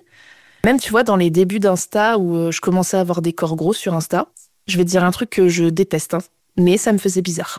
Parce que je me disais, ah, bah, et ben tu vois, c'est pas normal ça. Je dis, mais ben voilà, ça ressemble, ça, mais c'est pas normal. Ça, ce que tu décris là, ça me fait bizarre, cette illusion d'anormalité. On a tellement été habitués, nos yeux ont tellement été biberonnés à voir des corps minces qu'on considère que c'est ça la norme, et c'est la norme sociétale. Et du coup, un corps gros, ou un corps même pas gros, un corps juste normal, parce qu'en plus, on voit des corps ultra minces. Enfin, vraiment, hein, il y a des mannequins décrites comme curvy qui font un 38. On parlait un peu plus tôt des meufs qui font un 38. 38, c'est déjà considéré comme anormal, alors que vraiment, c'est mince. Mais du coup, cette absence de représentation positive et de représentation tout court, bah, ça participe à toute la grossophobie ambiante et de pas se trouver représenté et de trouver tant son corps que le corps des autres hors norme. Et du coup, ce qui n'est pas dans la norme, ce qui n'est pas dans l'ordinaire, c'est de l'extraordinaire, et ça amène aussi ce truc de hors cadre qui ne correspond pas à l'ordre des choses, qui peut être presque dangereux quand on connaît pas. Enfin, ce truc c'est tellement étranger à la norme que peut-être que c'est dangereux. Si c'est caché, c'est qu'il y a quelque chose. Et tu vois, il y a aussi toute la part esthétique où j'ai mis longtemps à trouver mon corps un peu joli, et c'est pas encore le cas aujourd'hui. C'est pour ça que je dis un peu. À quand je vois des corps gros sur Instagram, par exemple, me dire oui, c'est joli, parce que je le pense au fond de moi. Mais tu vois, je sais pas, quand ça remonte à mon cerveau, entre guillemets, genre t'as l'émotion qui va dire ah ouais, c'est beau. Et après, je sais pas, je conscientise mon ressenti et je me dis, mais est-ce que ça peut être beau, un corps gros? Parce que moi, le mien, je l'aime pas, il est gros. Enfin, tu vois, il y a aussi tout ce truc de l'esthétisme qui ressort et qui est très dur, en fait, pour les corps gros. Parce que oui, un corps gros peut être joli. Comme tu disais tout à l'heure, enfin, toi, les photos que tu fais, genre, t'es trop belle, t'es hyper sexy, enfin, ça donne envie. C'est horrible ce que j'ai à dire, ça donne envie. Pas de problème, c'est pour ça que je fais ça. Et c'est aussi en ça que ça fait du bien. Il y a aussi une autre nana que je suis sur les réseaux depuis plusieurs années qui s'appelle Camille Talks, qui est photographe. Et pareil, j'adore parce que, bah oui, la nana est grosse et en fait, elle porte des vêtements, mais genre géniaux. Elle fait des photos magnifiques où elle se met en scène en plus dans ses photos. Et en fait, ça fait du bien. Et c'est grâce à ça et grâce à vous, en fait, où je pense que ça va faire évoluer le truc de un corps gros, c'est forcément moche. Et en fait, ça devient de moins en moins le cas. Mais il faut que ça évolue encore, quoi. C'est cette histoire de représentation, là, en fait, il y a beaucoup c'est une balance, en fait. Si on met beaucoup d'images de corps minces et peu d'images de corps gros, et on a la norme qui penche du côté du mince. Si on met plus d'images de corps gros, du coup, à force d'habituer nos yeux, et vraiment, c'est une histoire d'habituation. Je fais un parallèle avec l'alimentation sans dire ça fait grossir c'est pas du tout ça, mais la première fois qu'on goûte un nouveau goût, on le trouve étrange. Ouais. Pas bon, pas bon, juste étrange, juste différent. Et c'est à force avec nos goûts personnels qui ne sont pas que nos goûts personnels. Si on nous dit le brocoli c'est pas bon, à force on le trouvera pas bon. Et si on nous dit les corps gros c'est moche, mais du coup, voilà, comment on s'habitue à manger du brocoli? Et comment on s'habitue au corps gros? Et il y a tout un truc autour des corps gros sur le fait que c'est un échec, un corps gros. C'est un échec à pas être mince. C'est un échec social, c'est une faute morale, on n'a pas de valeur. Il y a tout un truc très capitaliste autour de ça, parce que les corps gros ont beaucoup été montrés comme improductifs, donc pas assez pour la société. Pas assez. En plus de ça, c'est quand même hyper intéressant de nous faire penser à toujours maigrir. Comme ça, on achète des trucs pour maigrir, on n'est jamais... à force de provoquer un désir de changement de trucs, ça fait consommer à fond les ballons. Bien sûr. Et au-delà de ça, il y a aussi la norme dominante. Les personnes socialement valorisées aujourd'hui sont des personnes minces parce que c'est considéré comme une faute morale d'être gros depuis les années 20 à peu près, où il y a eu un changement de la norme dans les corps très très fort, où la grosseur était plus, où le l'embonpoint n'était plus synonyme de bonhomie et de valorisation sociale. Mais il y a vraiment tout un changement parce que c'est devenu l'accès à l'alimentation était moins compliqué pour les classes populaires et du coup manger, pas forcément bien manger, mais manger c'était ok maintenant pour les pauvres. Du coup, non, mais comment on fait quand on veut montrer qu'on n'est pas pauvre? Un marqueur social aussi qui est sous-jacent à ça. Tout un pan raciste aussi et colonial de certaines formes sont quand même caractéristiques de certaines ethnies. Et du coup, si on repart du principe de la pyramide et que dans l'imaginaire raciste, dans la norme raciste, c'est être blanc qui est tout en haut, les corps blancs sont souvent des corps minces ou considérés comme minces. Et du coup, tout ce qui sort de cette norme-là, donc il y a tout ça dans la grossophobie aussi. Il y a tout le pan social, patriarcal aussi, sexiste. Si on est préoccupé par la taille de nos culs et notre désirabilité aux yeux des hommes, on n'est pas préoccupé à faire la révolution féministe. C'est ça. On a moins de temps pour. C'est bizarre. On a nettement moins. Et puis surtout, on s'affame parce que quand on s'affame, on perd du poids. On est moins productive et tout ça. Il y a pas mal de bouquins sur pas productive, mais on est moins. On a moins d'énergie pour être combative, quoi. Attentive au combat à mener, tout à fait. Il y a pas mal d'écrits sur la fin, le fait d'affamer les femmes, qui est un outil de domination. Parce qu'en fait, tout ça, c'est une histoire de domination. Et oui. On y revient toujours. Toujours. Ah, mais en vrai, dans les sujets. Mais tous les sujets, quand on parle d'oppression et de hors normes, c'est toujours ça, dans le fond. Cette histoire de hiérarchie, cette histoire de domination et cette histoire de comment on reproduit aussi ces schémas et qu'on intègre. Quand on veut maigrir, c'est aussi parce qu'à un moment, on en a marre d'être en bas de la hiérarchie. Tout à fait, du coup. Et on intériorise cette violence et ces normes. On les intériorise, on les légitime. Moi, j'avais complètement intégré l'idée que les gros valent moins. Et que oui, c'était normal qu'on me dise qu'il fallait que je maigrisse. Et qu'on me dise un tas de remarques parce qu'au fond, c'est pour mon bien. Bien sûr. Mais il y a un vrai truc de conscientiser le fait de vouloir perdre du poids. Comme je le disais un petit peu tout à l'heure, franchement, tous les jours de ma vie, je pense à me dire... tous les jours de ma vie, il y a au moins un moment où je me dis « Ah, ça serait plus facile si t'étais plus mince, tu vois. » Ah oui, bien sûr, ça serait complètement vrai. Mais il y a aussi, tu vois, l'autre version. Il y a aussi l'autre version, je me dis, et pourquoi est-ce que t'essaierais pas de t'accepter un petit peu comme t'es, en fait? Pourquoi est-ce qu'il faudrait toujours faire plus pour appartenir à ce cercle, à ce truc, à cette société, machin et tout? Donc ça, c'est déjà un premier point. Mais parfois aussi, on est toujours en déconstruction, hein, mais c'est très long, vraiment, c'est long. C'est énorme, et déjà, bravo pour ça. Hein. Mais tu vois, il y a aussi eu un moment où je me suis dit, pourquoi est-ce que tu veux perdre du poids? Pourquoi est-ce que tu en as autant besoin? Pourquoi est-ce que c'est autant central? Alors bien sûr, il y a plein de choses. Hein. C'est parce que depuis que je suis petite, on me dit mange pas ça, c'est pas bon pour ce que t'as. Tu devrais pas ça. Non, Pauline, arrête. Fais pas ça, fais pas ci. Tu devrais peut-être faire ci, peut-être faire ça. T'es sûr que tu veux manger ça comme entrée? T'es sûr que tu veux pas une salade? T'es sûr? Non, mais en dessert, tu vas prendre une salade de fruits, pas le gâteau au chocolat. Bien sûr. Putain, je dis ça va. Bien. Hein. Toute mon enfance, j'ai entendu c'est pas bon pour ce que t'as. Ne mange pas ça, c'est pas bon pour ce que t'as. Je ne jette pas la pierre à mes parents parce qu'ils font partie aussi de ce système et voilà, c'est comme ça. Ils s'en rendent pas compte. Ils ne s'en rendaient pas compte. Et encore aujourd'hui, j'ai 2 nièces, dont une qui a 8 ans. Et ça m'a fendu le cœur à Noël. Elle a 8 ans. Hein. Elle me dit, Tata, je me trouve grosse. Et je lui dis, mais ma biche, c'est quoi? D'où t'es grosse? J'ai dit, regarde, Tata, elle est grosse. Et genre, vraiment, je lui montre mes bourrelets, je lui montre mes cuisses et tout. Je lui dis, ça, tu vois, ma biche, ça, c'est gros. Et je lui dis, mais c'est pas grave, en fait. Enfin, c'est pas grave, regarde, Tata, elle va bien, elle joue avec toi, elle est en bonne santé.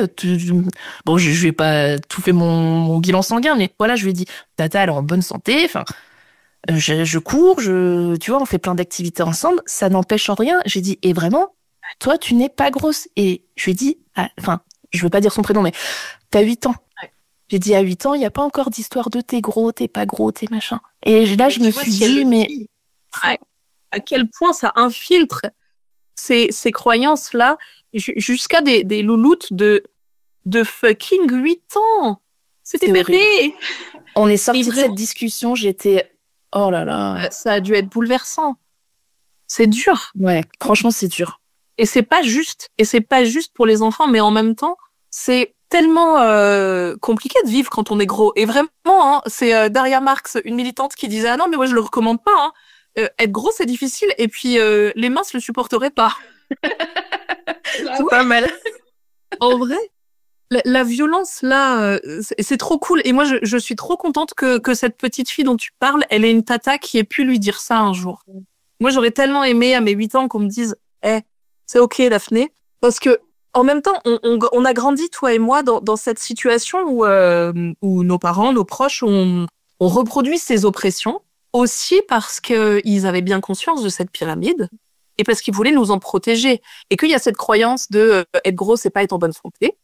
Et donc, la santé, c'est quand même un des trucs que tu peux souhaiter et que tu veux pour tes proches et pour ceux que t'aimes. Bien sûr, c'est normal. Voilà. Donc, on reproduit et on valide la violence et on l'intègre même pour nous-mêmes. Et c'est en ça aussi que la grossophobie, elle est vraiment ambiante et insidieuse. C'est que dès les toutes premières sphères de socialisation, en tant qu'enfant, les premiers liens que tu as, c'est avec les parents, les proches des parents, l'école, etc. Toutes les premières sphères de socialisation et de soins et du care, du prendre soin, reproduisent aussi ces oppressions. Cette petite louloute, elle l'a entendu quelque part. Ça lui vient pas. Enfin, un enfant tout seul il te dira pas je suis gros. Elle a entendu, elle a vu des choses qui font. Et on souhaite en tant qu'adulte, en tant que parents, pour nos enfants qu'ils ne vivent pas mal leur vie. Et insidieusement, les gens ont bien conscience que c'est pas évident d'être gros. Donc on fait en sorte, on fait comme si c'était un choix. Et clairement, hein, moi si j'avais eu le choix, toute militante que je suis, je pense que je préférerais être mince. Hein. Bah, la facilité, elle donne envie à tout le monde. Hein. Enfin, on va pas se jeter la pierre. C'est normal. Attends, mais de pas être oppressé au quotidien et d'attendre mes 35 ans pour pouvoir juste me dire c'est pas juste. Et puis quand bien même me le dire, c'est super. Il n'empêche que mon cul il rentre toujours pas dans les fauteuils. Hein. Enfin, au moins d'arrêter de m'en vouloir et d'arrêter d'avoir honte d'évoluer dans l'espace public parce que c'est ça. Hein. C'est vraiment de la violence au quotidien, des micro-agressions comme on dit, des plus ou moins micro, parce que des fois c'est des agressions beaucoup plus directes. Et pourquoi cette envie de mincir et de maigrir, elle reste beaucoup là? Quand on parlait des avant-après de mon corps est un repoussoir, on passe notre vie à entendre. Enfin, moi, j'ai passé toute une partie de ma vie à entendre que mon corps, de comme je suis, ça devrait pas exister.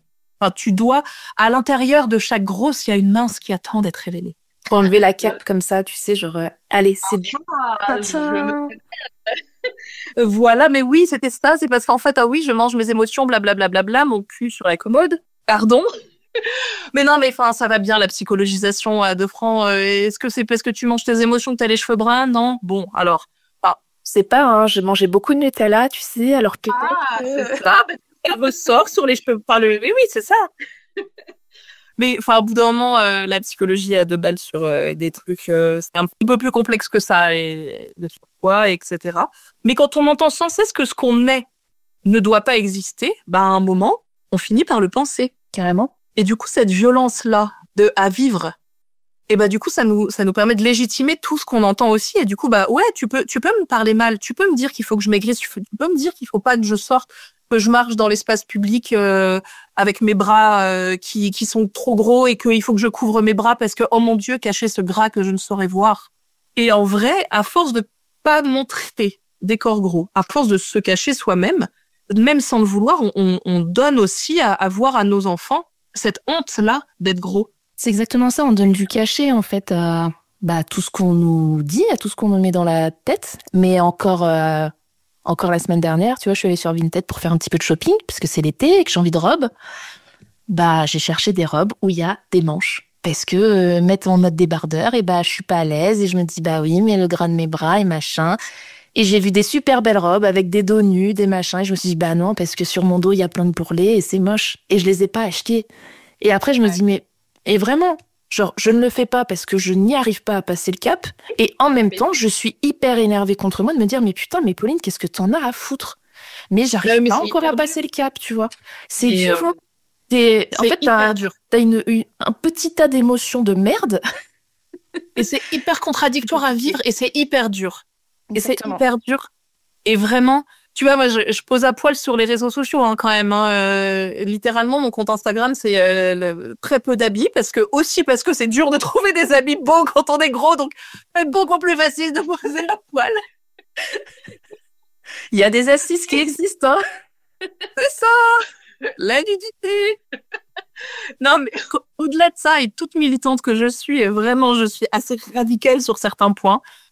Et ben, il y a quelques années, j'ai un autre de mes cousins qui se mariait. Et le pataquès dans ma tête. Mais autant te dire que c'était compliqué comme pas possible de trouver une tenue. Et vraiment, il y a une robe que j'aurais adoré mettre, qui était décolletée presque à l'arrêt de mes fesses, dans mon dos. Hyper moulante, bleue, trop belle et tout. Enfin, mais j'ai pas pu la mettre. Elle était tellement moulante qu'on voyait la cellulite de mes cuisses au travers. Et ça, je savais que dans ma famille, ça allait pas être possible. Que vraiment, j'aurais eu tellement de regards que je les aurais pas tolérés et que j'aurais pas pu gérer ça toute la soirée. J'ai opté pour une autre option et une option avec des toutes petites manches qui couvrent à peine le dessus des épaules et tous mes bras nus. Alors mes bras sont tatoués, c'est pas pour rien que je les ai tatoués, c'est comme ça je cache un peu mon gras mine de rien. Bah mes draps sont tatoués au même endroit que les tiens. Donc, regarde, hop là, des petites manches en tatou, là, sur les petites escalopes des bras qui. Mais du coup, déjà ça, ce petit haut un peu décolleté que j'ai porté sans soutien-gorge. Alors là, j'ai cru qu'une de mes tantes allait faire une syncope. Mon Dieu. Mais madame. Mais madame, enfin. Oh, vous avez des seins, mais et mes bras, ils bloblotent. Et pas de soutien-gorge. Mais vraiment, déjà ça a été compliqué. Et pour moi, je savais que je faisais un truc de ouf. Ouais. Alors qu'en vrai, je pose à poil, mais bon, la majorité de ma famille le sait pas. Et à ce moment-là, tu sais quoi? Ma petite nièce qui m'a dit « Tata, t'es trop belle. » Et j'étais trop belle avec tout mon gras, en fait, aussi. Et c'était ça qu'elle me disait, parce que la petite a 9 ans. Donc, on n'est pas sur un enfant de 3 ans qui dit « Il était heureuse comme une princesse. » Elle est consciente. Bien plus que ça. Et là, ce qu'elle me disait, c'était c'était en pleine canicule, il faisait hyper chaud, j'avais chaud même avec les mini-manches. J'aurais préféré être en bustier, tu vois, mais j'arrive pas à trouver de bustier. Sans être à découvert pendant 6 mois. Oui, voilà.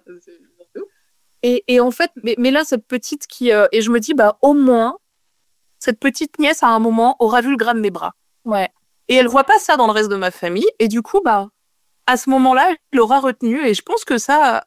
voilà, j'ai une tata que j'ai trouvée trop belle et qui avait du gras au bras. Mais elle avait. Ouais. Et du coup, je me dis, cette petite, si un jour elle a du gras au bras, peut-être qu'elle se dira, je vais être trop belle comme Tata Daphné. Mais en même temps, c'est aussi OK de pas tout le temps faire du militantisme. Parce que mettre un débardeur, c'est militant. C'est con, hein. Mais c'est ça, c'est ça de pas être dans la norme aussi. C'est que la moindre chose, comme anodine, comme s'habiller en débardeur parce qu'on a chaud, comme manger qui est un truc vital, quand même, hein. On parle, quand on fait ça dans l'espace public, c'est presque militant. C'est vraiment un truc de, voilà, elle ose montrer ses bras, elle ose se montrer en mangeant, parce qu'il y a un gros truc autour des personnes grosses qui mangent et qui est pas en train de manger de la salade ou qui manger en public, c'est toujours tu sens qu'il y a quelqu'un qui te regarde. Ça, c'est à la fois on est regardé et à la fois on pense qu'on est regardé, c'est deux choses. Oui. C'est Solène Karoff qui est une sociologue et qui a fait une thèse sur je cite la thèse parce que c'est quand même pas inintéressant le titre. Le surpoids, un stigmate acceptable. Ça reprend aussi ce que disait le gars de l'Observatoire de la discrimination. Et Solène Karoff, elle explique que la grossophobie génère un rapport à la nourriture, au corps, à soi et aux autres. Donc ça génère un rapport empreint de souffrance et de souffrances qui sont niées. On n'a même pas conscience qu'on souffre. Quand on intègre ces souffrances et cette hiérarchisation des corps, ça a des conséquences très concrètes sur nos comportements et nos pensées et sur nos pratiques. Et ça fait des pratiques d'autorestriction et des pratiques d'autocensure. On se censure quand on montre pas nos bras. On se censure quand on mange pas, t'as envie d'un burger et de pas manger un burger en public. Et rien que le fait d'aller au fucking resto et de manger, enfin, je sais pas, tu vas dans un resto de fromage, tu vas pas bouffer une salade. Enfin, au bout d'un moment, c'est normal de manger on a le droit de se faire plaisir, quoi. Ça veut pas dire qu'on mange ça à tous les repas, toute la journée et tous les jours de l'année. Quand bien même. Et même si c'était le cas, foutez aux gens, quoi. Qui mangent ça tout le temps et qui sont minces. Donc, c'est pas ça, en fait. C'est bien plus compliqué que ça.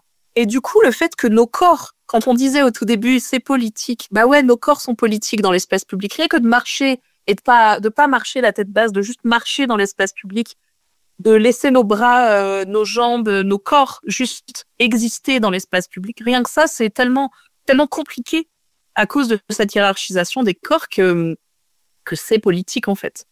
De pas cacher tout le temps nos bras. Et que des fois, il faut qu'on les cache. Parce que c'est fatigant d'être regardé tout le temps. Il y a des jours où, moi, il y a des jours où flemme. Et j'ai pas envie de dealer avec le regard des gens. Et c'est pas parce que j'ai des complexes, hein. C'est juste que je sais qu'il y a des regards. Et que là, j'ai juste envie d'aller chercher du pain ou d'aller... Et du coup, je me couvre plus dans ces moments-là. Au-delà du fait d'être une meuf dans l'espace public. C'est encore une autre histoire, mais... C'est encore un autre sujet. Mais oui, bien sûr. Bien sûr. On a un peu abordé par soupçon la partie médicale. Je sais pas toi de ton côté, mais moi j'ai déjà eu des expériences, autant qu'avec les hommes d'ailleurs, nulles avec le corps médical, à base de oui mais là vous avez ça, mais il faudrait perdre du poids, alors que c'était pas du tout le sujet du rendez-vous. Et encore très récemment, l'année dernière, j'ai fait une dépression. Mon médecin a été super sur toute la partie dépression, franchement, au top, génial. Et puis, à un des derniers rendez-vous, elle me dit quand même, une fois qu'on aura vraiment terminé ça, faudra quand même qu'on reparle de votre poids. Et je lui dis, pourquoi? Ça va, quoi. Vous voyez bien, on fait des prises de sang, on se voit tous les mois. Vous voyez bien que... Mais ok, parlons-en. Le mental ne va pas, mais du coup, pour mon poids, on voit bien que la machine de mon corps fonctionne très bien, quoi. Non, mais oui, mais vous savez, ça serait bien et tout. J'ai dit, ouais, on en reparlera. J'ai pas repris rendez-vous. Parce qu'en fait, pour moi, ça n'avait pas lieu d'être, en fait. À chaque fois que je fais une prise de sang, mon médecin me dit, elle est parfaite, on la garde comme référence. Alors pourquoi est-ce que tu me fais chier en me disant qu'il faut que je perde du poids? Crois bien que si j'y arrivais, en fait, je ferais déjà 20 kilos de moins, quoi. Mais tu vois bien que mon corps, il n'y arrive pas, qu'en plus j'ai des problèmes hormonaux qui font que... Tu t'es au courant de tout ça. Pourquoi est-ce que tu me saoules encore avec mon poids? Ouais. Je ne sais pas. Il y a un lobby. Mais ça revient avec ce que tu disais tout à l'heure, sur que c'est un commerce, la diète, la perte de poids, le régime, tout ça. Mais il y a vraiment un lobby sur les gros qui doivent perdre du poids, et les médecins, consciemment ou pas, j'en sais rien, ils y vont, quoi. Là, dans ce que tu décris, pour quelle raison médicale? C'est ça. Il n'y a aucune raison médicale. Et quand bien même on me trouve des raisons médicales, alors trouvons un traitement. Il n'existe pas de traitement à une pathologie qui n'existe pas. C'est pour ça que je suis contre le terme obésité et le surpoids médical, naninana. En revanche, un truc qui a été très très prouvé, c'est l'impact négatif des régimes restrictifs. Impact négatif sur la santé mentale et la santé physique. Il a été montré également que la grossophobie ambiante amène un taux de stress et donc un taux de cortisol plus élevé chez les personnes grosses. Et ça, c'est plus délétère à terme sur le système cardiovasculaire, le système respiratoire, etc. Donc en fait, on est plus en danger pour notre santé à cause de la grossophobie plutôt que à cause du fait d'être gros. Parce que, je le disais un peu plus tôt, le paradoxe de l'obésité, etc., il y a vraiment il y a des études montrent que c'est protecteur, un petit surpoids. Pour les AVC, par exemple, il y a des meilleures récupérations et des moins grosses conséquences Pour le coup, ça, c'est mon travail salarié. Je travaille en rééducation et voilà, c'est professionnel de santé. Donc, venez pas attraper ma veste. Et puis, si vous voulez venir l'attraper, n'hésitez pas. J'ai 2-3 trucs qui peuvent rentrer. Et vraiment, c'est là, dans ce que tu décris d'un point de vue médical, est-ce que c'est le médecin qui te parle ou est-ce que c'est l'humain derrière et ses croyances? Parce que il y a très peu de cours sur le surpoids, sur l'obésité et sur les réelles conséquences. Il y a des croyances sur mais enfin, faites un peu d'activité physique, etc. Puis ça ira, sans connaître réellement problématiques autour de la grosseur, les problématiques du surpoids, etc. Et clairement, alors j'ai eu cette chance-là, personnellement, d'être assez peu exposée à ça, quoique je pense que j'ai surtout quand j'ai vécu des expériences négatives, je l'ai trouvé tellement normal que je m'en souviens même plus. Depuis que je suis assez informée par rapport à ça, j'avoue que je biaise complètement le contact médical, dans le sens où, quand je rencontre un nouveau professionnel de santé, je lui dis « je suis militante anti-grossophobie », d'emblée. Ça réagit comment en face quand tu dis ça? Alors, souvent, les professionnels que je rencontre sont des personnes qui m'ont été conseillées, donc okay. Je sais que je suis en service. Et les personnes, j'ai des super réactions des soignants, c'est qu'ils me disent « Ok, dites-moi. Moi, je suis pas assez formée, informée. Si y a le moindre truc, dites-moi. » Et ça, c'est trop cool. J'ai mon ancienne médecin traitant qui est en retraite, hélas, qui elle a été formée et elle me l'avait pas dit qu'elle était formée à l'accueil des personnes grosses et pas une fois dans toute la prise en soin. J'en ai pleuré quand elle m'a dit qu'elle partait en retraite parce que je lui ai dit mais comment je vais faire ça? Et je lui ai dit mais juste ça a jamais été une question, ça a jamais été un problème. Les fois où elle m'a pesé, c'est parce qu'il y avait des traitements qui pouvaient engendrer une prise de poids et elle me l'a dit. Elle m'a demandé est-ce que vous voulez savoir votre poids ou pas? Moi, j'en ai besoin pour moi. C'est chouette. Parce que le traitement que je vais vous prescrire peut amener une prise de poids et de la rétention d'eau. Et ça, ce sera pas bon pour votre cœur. Donc, j'ai besoin de savoir s'il y a une prise de poids. Tu sais quoi, pèse-moi dans ces moments-là, j'ai aucun problème. Et ça, je le comprends. Oui, il y a des traitements qui font de la rétention d'eau, c'est pas bon, machin. Enfin, et bien sûr qu'il faut voir si il reste pareil. Pas est-ce qu'il descend, est-ce qu'il monte, il faut descendre. Ça reste hyper rare, hein, des soignants. J'ai jamais eu le cas. Ouais, la seule chose qui me console dans cette histoire de retraite pour cette médecin, c'est que elle continue à exercer à 20% à peu près au planning familial. Et donc, je me dis qu'il y a des petites meufs qui seront très bien accueillies. Cette dame absolument exceptionnelle, cette médecin géniale. Du coup, je me dis, bon, d'accord, exerce plus en libéral, mais au moins... Et en même temps, ça m'a fait prendre conscience, cette expérience positive-là, que c'était ça la norme. C'était même pas une expérience positive, que c'était une expérience normale. Ouais. Et du coup, mon niveau d'exigence, il est là maintenant. Et là, ma nouvelle médecin traitant, il y a pas très longtemps, m'a fait une mini remarque qui était pas, et à chaque fois, les gens pensent pas à mal. Hein. Ça, il y a vraiment ce truc de, c'est pas que c'est des connards et que c'est des gens méchants. C'est juste des gens qui sont dans cette pyramide de croyances, dans la hiérarchisation des corps et dans la croyance que le corps gros est un corps qu'on choisit, ou le manque de volonté, ou la fainéantise, ou la nanani, ou on mange pas bien, et blablabli, et blablabla. Cette médecin m'a fait une petite recommandation sur un truc par rapport à un petit point dermatologique. J'avais une petite plaque qui était vraiment sur mon torse, au niveau de mon sternum. Donc, à un des seuls endroits de mon corps où il n'y a pas de pli. Quand même, hein. C'est plat. C'est très plat, c'est un peu dur, même il y a un autre à loin. Comme Chito demande. Oui, voilà. Mais du coup, parce que moi je suis un Shar-Pei, je sais, hein, j'ai des plis, j'ai du... Mais c'est trop mignon un Shar-Pei. Du coup, ok. Et j'avais une petite plaque à cet endroit-là. Du coup, je lui demande qu'est-ce que c'est, une crème et tout. Bon. Et là, elle me dit oui, parce que quand même, des fois, quand on transpire... Et je dis pas, moi je transpire de fou dessous les seins. Oui. Parce que ils sont là mes seins et puis on se sait.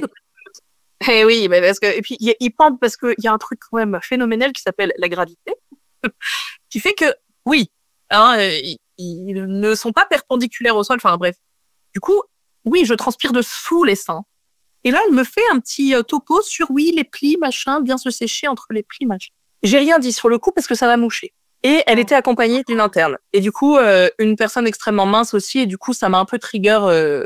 La fois d'après, je dois la voir régulièrement pour des traitements. Donc, je la revois 3 semaines après. Et là, j'avais préparé mon petit topo. J'avais écrit sur mon téléphone une petite note. Et je lui ai dit, avant de commencer, alors, peut-être que je vais un peu pleurer parce que c'est quelque chose qui me touche, mais ça va et je suis pas en colère. Mais je voulais vous dire, et j'ai sorti mon téléphone, j'ai pris une respiration. En fait, là, j'ai pas mis la crème que vous m'aviez prescrite parce que j'estime que c'était pas un truc adapté. Parce que là, moi, je transpire pas du plexus, du sternum, je transpire pas. Et puis vous savez pas le nombre de fois qu'on dit aux personnes grosses de s'essuyer les plis parce que quand même ça pue et puis c'est sale et puis ça fait des mycoses et tout. Et en fait, les deux sont tombés des nues parce qu'il y en a une qui est mince, l'autre qui est très mince et qui ont fait pardon. On se rendait pas compte. La jeune interne, qui est une professionnelle en formation, qui commence à dire oui, mais parce que mes machins, elle a essayé de se justifier, alors que, et là, ma médecin, que j'ai trouvé trop chouette, a mis sa main sur l'avant-bras de sa stagiaire en disant non. Là, juste, on dit pardon. Elle a donné un conseil non sollicité. Et juste, pardon. J'avais aucune conscience que c'était des conseils que vous aviez déjà entendus. Et du coup, je lui ai rappelé que je travaillais auprès de personnes âgées qui, en plus, ont des plis de peau parce qu'ils sont âgés et que du coup, les recommandations de faut bien s'essuyer parce que les mycoses et j'étais une des premières personnes à les donner. Donc, et là, j'aurais jamais pu faire ça il y a 5 ans. Hein, et c'était difficile de dire ça parce que j'ai eu peur qu'après, elle me considère comme une patiente réfractaire et comme... Ouais, c'est ça, en fait. T'as peur de passer pour la meuf chiante, quoi. Cette grossophobie médicale, c'est un des premiers sujets de non-accès aux soins. On se prive de soins en tant que personne grosse parce qu'il y a cette peur-là. Et que si à chaque fois que tu vas chez le médecin pour une otite, on te dit monter sur la balance, il y a un livre qui s'appelle Monter sur la balance d'abord. Il est sorti il y a pas longtemps. J'ai pas eu encore le temps de le lire, mais je sais qu'il est hyper chouette de toutes les militantes sur ça. Vraiment, quand t'as une otite, c'est pas parce que t'es grosse, quoi. Et tous nos problèmes de santé, et il y a quand même cette tendance à ne pas aller explorer les problèmes de santé plus. Et il y a vraiment un retard diagnostique qui a été montré, qui vient même, si on a peur d'aller consulter, on va moins souvent chez le médecin. Si le médecin, pendant 5 consultes, il nous dit « perdez du poids », vous avez mal au genou, perdez du poids, vous avez mal au genou, perdez du poids. Bon, d'accord, on va faire une IRM. Ah, vous avez ça, en fait, au genou. Voilà. Et en plus de ça, on peut même se poser une question. Est-ce que quand on nous dit le poids, c'est un rapport, c'est un facteur de risque pour telle maladie, telle maladie, telle maladie, telle maladie, telle maladie, telle. Est-ce que c'est le poids ou est-ce que c'est le retard diagnostique? La maladie, elle s'est empirée, qui n'a pas de rapport avec, de rapport de causalité avec le poids, mais plus de la conséquence de, oui, si tu vas consulter beaucoup plus tard parce que t'as mal au bide et en fait, t'es en train de te taper je sais pas quoi dans ton estomac, un ulcère, un truc, et en fait, tu sais très bien qu'on va te dire, est-ce que vous avez une grande perte du poids, madame? Ça, c'est une part de des discriminations médicales qui sont à questionner aussi. Et de façon très concrète, la discrimination médicale, la grossophobie médicale, c'est aussi les brassards de prise de tension qui sont pas à la bonne taille. Purée, mais oui. La dernière fois, elle en avait un nouveau. Ça passait pas. Elle m'a dit, je vais prendre l'ancien. Oui. Oui. Mais pourquoi est-ce que c'est pas adapté, madame? Je comprends pas. Pourtant, vous en avez des patients gros, minces, je sais pas, toutes morpho, quoi. C'est 20% de la population. Ça veut dire qu'il y a 1/5 de la population. Pardon, il y a mon chien, il grogne, il est pas content. Il en a marre, lui aussi. Oui, t'as raison, le chien. Lui aussi, on considère comme gros, d'ailleurs. Il en a marre. La dernière fois que je suis allée consulter mon sage-femme, c'était une des premières fois que je le consultais et absolument un praticien absolument exceptionnel qui est hyper inclusif sans s'en rendre compte. La table d'auscultation était suffisamment solide pour pas trembler quand je me suis assise dessus. Tu sais c'est vrai qu'il y a ça aussi. Ou même quand je vais me faire tatouer, la table du tatoueur. À chaque fois, je suis en mode, elle va tomber ou ça va aller? Il y a ça, cette charge mentale là sur la solidité des meubles, qu'ils soient des meubles d'auscultation médicale ou des meubles. C'est vrai, hein. Ouais. Et oui. Tu vois, là, enfin, j'y ai même pas pensé, mais quand t'en parles, je suis en mode, bah oui, c'est vrai qu'à chaque fois, je me pose la question de me dire, la chaise, elle va être assez solide, là. Quelle charge mentale. L'ascenseur aussi. Là. Alors, en vrai, les ascenseurs, c'est hyper solide, hein, mais... Ouais, mais tu sais, quand t'es 2-3 à rentrer dedans et tu regardes les autres et tu dis, ça va pas passer là si vous montez, monsieur. Ça va pas aller. Ah. Et oui.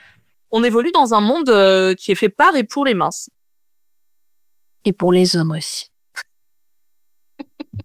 Mais c'est pas le sujet. Mais j'aime bien le dire. J'aime bien le rappeler. Mais si. Et c'est complètement lié, hein, parce que, oui, bah, en fait, ça me paraît tellement évident que je le dis même plus parce que je suis... Moi, j'adore le rappeler. Je trouve que c'est très important. Mais tu as entièrement raison. À propos de par et pour les hommes, d'ailleurs, par et pour les hommes minces, les ceintures de sécurité dans les bagnoles, c'est testé, pas pour nous. C'est fait sur des mannequins masculins, minces. Donc, clairement, un coup de frein, et ben, c'est pas les mêmes... Voilà. Ça va pas être la propriété, ouais. Mais pour la poitrine, hein, les ceintures de sécurité, enfin, gros sujet, insupportable. Et oui. Pour en revenir au pan médical, tous les médicaments sont testés, pas sur les gros. Ok. Il y a certaines pilules qui ne fonctionnent pas pareil. Des pilules contraceptives ? Oui, et des pilules abortives. En fait, le tissu adipeux est un tissu qui produit des hormones, et du coup, ça change les taux hormonaux, etc. D'une part. Et d'autre part, c'est pas testé. Certains médicaments sont pas adaptés et ne fonctionnent pas. Il y a plusieurs cas d'IVG qui n'ont pas été efficaces parce que les pieds sont pas suffisamment dosés. Je savais pas du IRH. Ouais. Tout l'accès, tout le pan gynécologique, hein, il y a un gros pan VSS, les violences gynéco et obstétriques, qui ça peut faire l'objet de tellement de sujets, et petite spécificité aux personnes grosses aussi. Hein. Mais alors, ça m'est pas arrivé personnellement, mais il y a beaucoup de femmes grosses qui enceintes. Déjà, l'accès à la maternité et tout ça, c'est hyper compliqué. L'aide à la grossesse, si t'es au-dessus d'un certain IMC, t'y as pas accès. Je suis pas directement concernée, donc je vais pas, j'ai pas tous les, puis je suis pas la mieux placée pour en parler, mais les personnes qui te disent quand ils font une échographie, je vois rien au travers votre gras, il y a beaucoup de femmes grosses qui ont entendu ça. Et personnellement, moi, s'il y a une violence que j'ai vécue d'un point de vue médical, c'est à la période Covid. J'ai eu le Covid très fort et très violent au tout début de l'épidémie en France, donc en mars 2020. Ça m'a laissé des séquelles importantes. Et ma médecin, dont je te parlais avant, qui était une médecin absolument géniale, vraiment, et non grossophobe. Donc, ce n'est pas ma médecin le problème. C'est le système. À un moment, j'étais en arrêt. Elle m'appelait tous les 2 heures pour savoir si je respirais encore. Ok. Ah oui, voilà. Effectivement, état très grave. Voilà. À ce moment-là, j'étais chez moi. Pourquoi j'étais pas à l'hôpital ? Parce qu'on était fin mars, début avril 2020. Le service hospitalier était plus que complet. Et ma médecin m'a expliqué que, en fait, elle n'appellerait pas le SAMU pour me transporter parce qu'ils accepteraient pas. D'une part, parce que j'étais trop faible pour être transportée, et d'autre part, parce que pour m'emmener où, aucun service hospitalier m'accepterait. Parce que les personnes grosses étaient considérées comme plus à risque d'être porteurs, que les services hospitaliers m'accepteraient pas pour me soigner. Il fallait trier les places à l'hôpital. Et c'était un des critères d'exclusion. Le fait d'être une femme et le fait d'être grosse. Et en plus de ça, je suis allergique au latex. Et du coup, c'était un facteur de risque parce qu'il y avait que des masques latex qui étaient, et des gants latex qui étaient dispo. Donc, quand on parle de discrimination médicale, c'est ça aussi. C'est que à la période Covid, les personnes grosses étaient considérées comme plus à risque et à moitié responsables. Enfin, il y avait un flou artistique. Je pense que j'ai pas eu accès aux soins que j'aurais pu avoir, juste parce qu'il fallait trier et qu'il y avait des critères. Il y a eu des critères d'exclusion, comme l'âge aussi. Hein. À partir d'un certain âge, les services hospitaliers acceptaient pas les vieux en réa, parce que voilà. Et moi, j'étais une des personnes pas acceptées en réa. C'est indécent. Ouais. Bon, après, ça a été une période aussi où l'indécence était au son paroxysme. Ça a exacerbé Énormément de choses. Ouais. Et tous les trucs de la société. Le racisme décomplexé sur les personnes asiatiques, tu vois. Exactement. Tout ça. Et ça, c'était une période qui a juste mis Ça a ressorti tous les trucs un peu cachés, mauvais cachés. Alors là, c'était du coup, panique à bord, donc l'être humain était à son comble de sa beauté. Voilà. Exactement. Mais je suis désolée que tu aies vécu ça, déjà, parce que c'est nul, vraiment moche, et je suis contente que ça aille mieux aujourd'hui. Ça va nettement mieux. Et ça a permis, cette période, mine de rien, j'avais pas encore pris conscience de tout l'enjeu politique et systémique du corps gros, et ça a été une des périodes de prise de conscience aussi de « Ah, mais c'est plus grand que moi » et tout ça. Donc, ça a aussi permis ça, entre guillemets. Dans la douleur, mais j'entends. Oui. C'est souvent comme ça, de toute façon, qu'il y a les déclics qui se font. Malheureusement, c'est souvent comme ça. Oui. Bah oui. Est-ce que tu avais des choses à rajouter ou est-ce que tu veux qu'on conclue? En chose à ajouter, un des trucs qui est très, très important et qu'on s'est dit en off, c'est que la grossophobie, c'est notre mode par défaut à tous. Vraiment. Et que c'est hyper violent de prendre conscience d'à quel point on a été violent avec nous-mêmes. Et je dis même pas qu'on n'a pas été suffisamment bienveillant. Non, qu'on a été violent avec nous-mêmes. C'est de la violence. C'est une violence qui est invisibilisée et c'est une violence qu'on reproduit sur nous-mêmes et sur les autres. Mais voilà. Être gros, ça veut pas dire qu'on n'est pas grossophobe.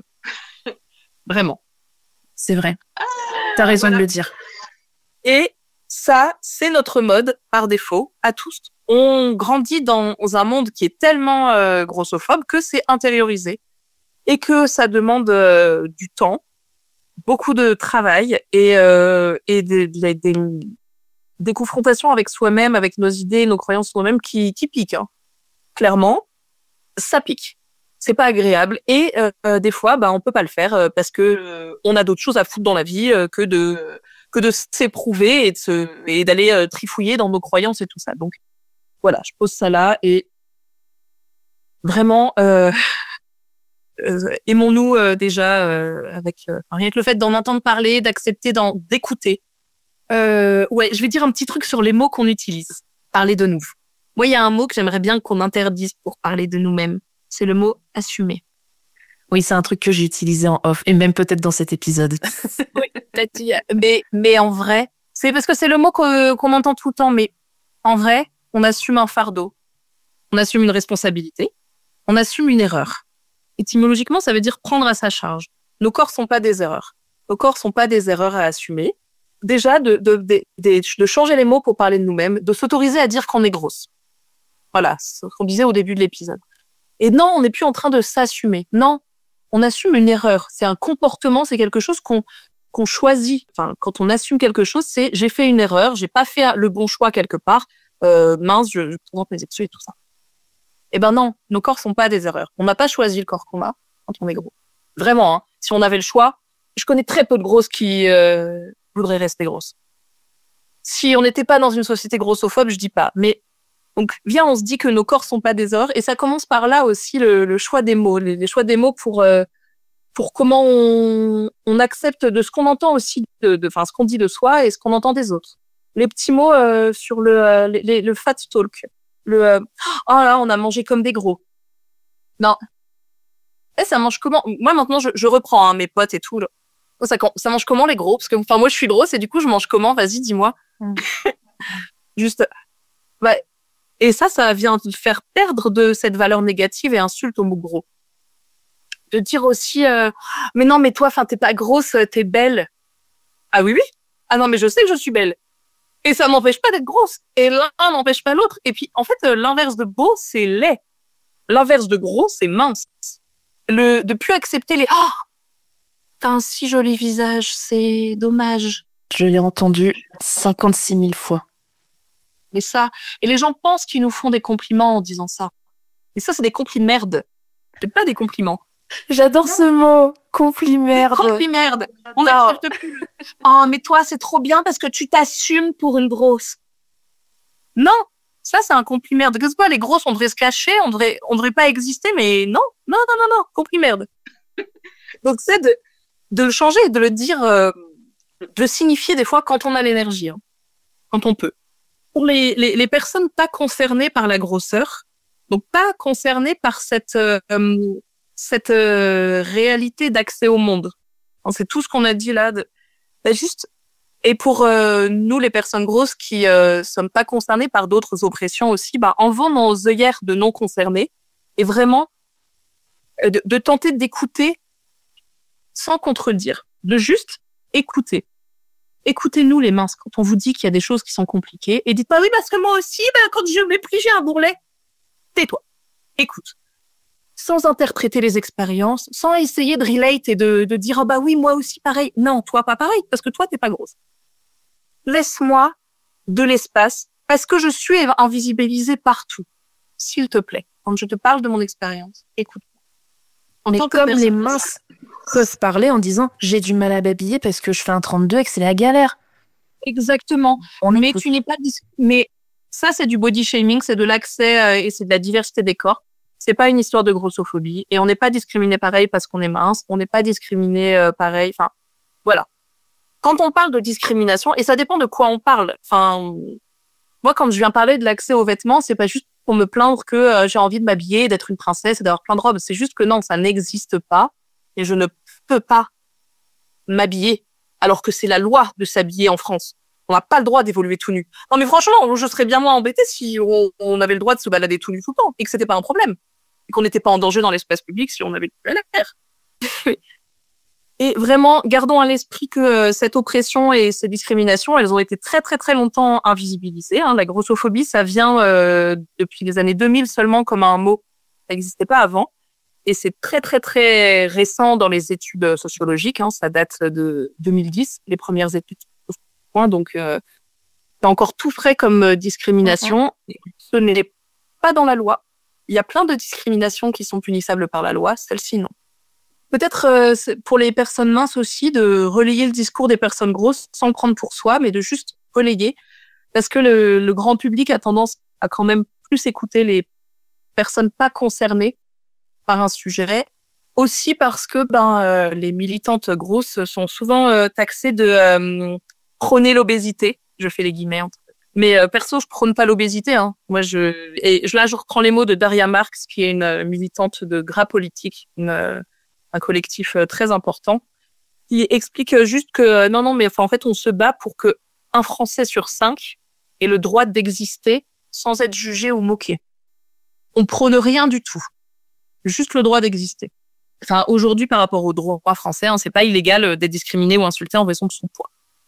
Donc, il y a un truc à faire peut-être aussi au niveau des pouvoirs publics, mais ça, c'est une autre... C'est une autre histoire, c'est encore plus haut que nous. Oh oui. Et vraiment, d'habituer nos yeux, ça, c'est un truc qui me paraît primordial. D'habituer nos yeux pour que ça fasse plus bizarre quand on voit des gros. Et quand on se voit nous-mêmes. De se dire... S'habituer à se regarder. Aussi.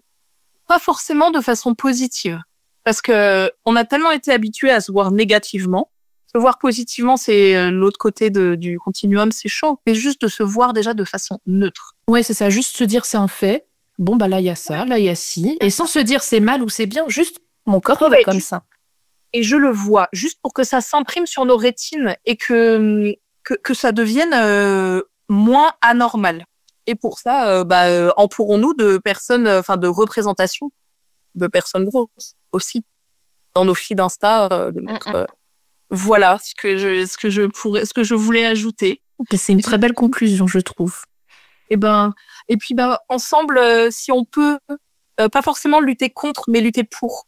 Lutter pour de la visibilité, des canaux de prise de pouvoir, lutter pour habituer nos yeux, lutter pour se poser des questions ensemble et questionner aussi soi-même sur son rapport au corps gros. Voilà, on puisse un peu révolutionner tout ça dans notre intime, parce que l'intime, c'est politique. Merci beaucoup, très fort. Merci vraiment beaucoup, Daphné. N'hésitez pas effectivement à partager cet épisode parce que il me tient à cœur et je pense qu'il tient aussi à cœur à Daphné et que c'était important qu'on en parle aujourd'hui et que la parole aussi se libère là-dessus, sur les gens gros, parce que on n'est pas des mauvaises personnes. On est super sympa, ok? On est juste des humains, quoi. On est des humains, ok? Mais en tout cas, merci à tous pour votre écoute. Merci encore Daphné d'être intervenue et d'avoir partagé tout ça. Merci beaucoup de m'inviter et de me laisser cet espace de visibilité. C'est avec plaisir. Je vous dis à très bientôt. Merci d'avoir partagé ce moment avec nous. Si cet épisode vous a plu, n'hésitez pas à en parler autour de vous et sur les réseaux sociaux. Et pour rappel, le podcast à nous deux, c'est un mardi sur deux.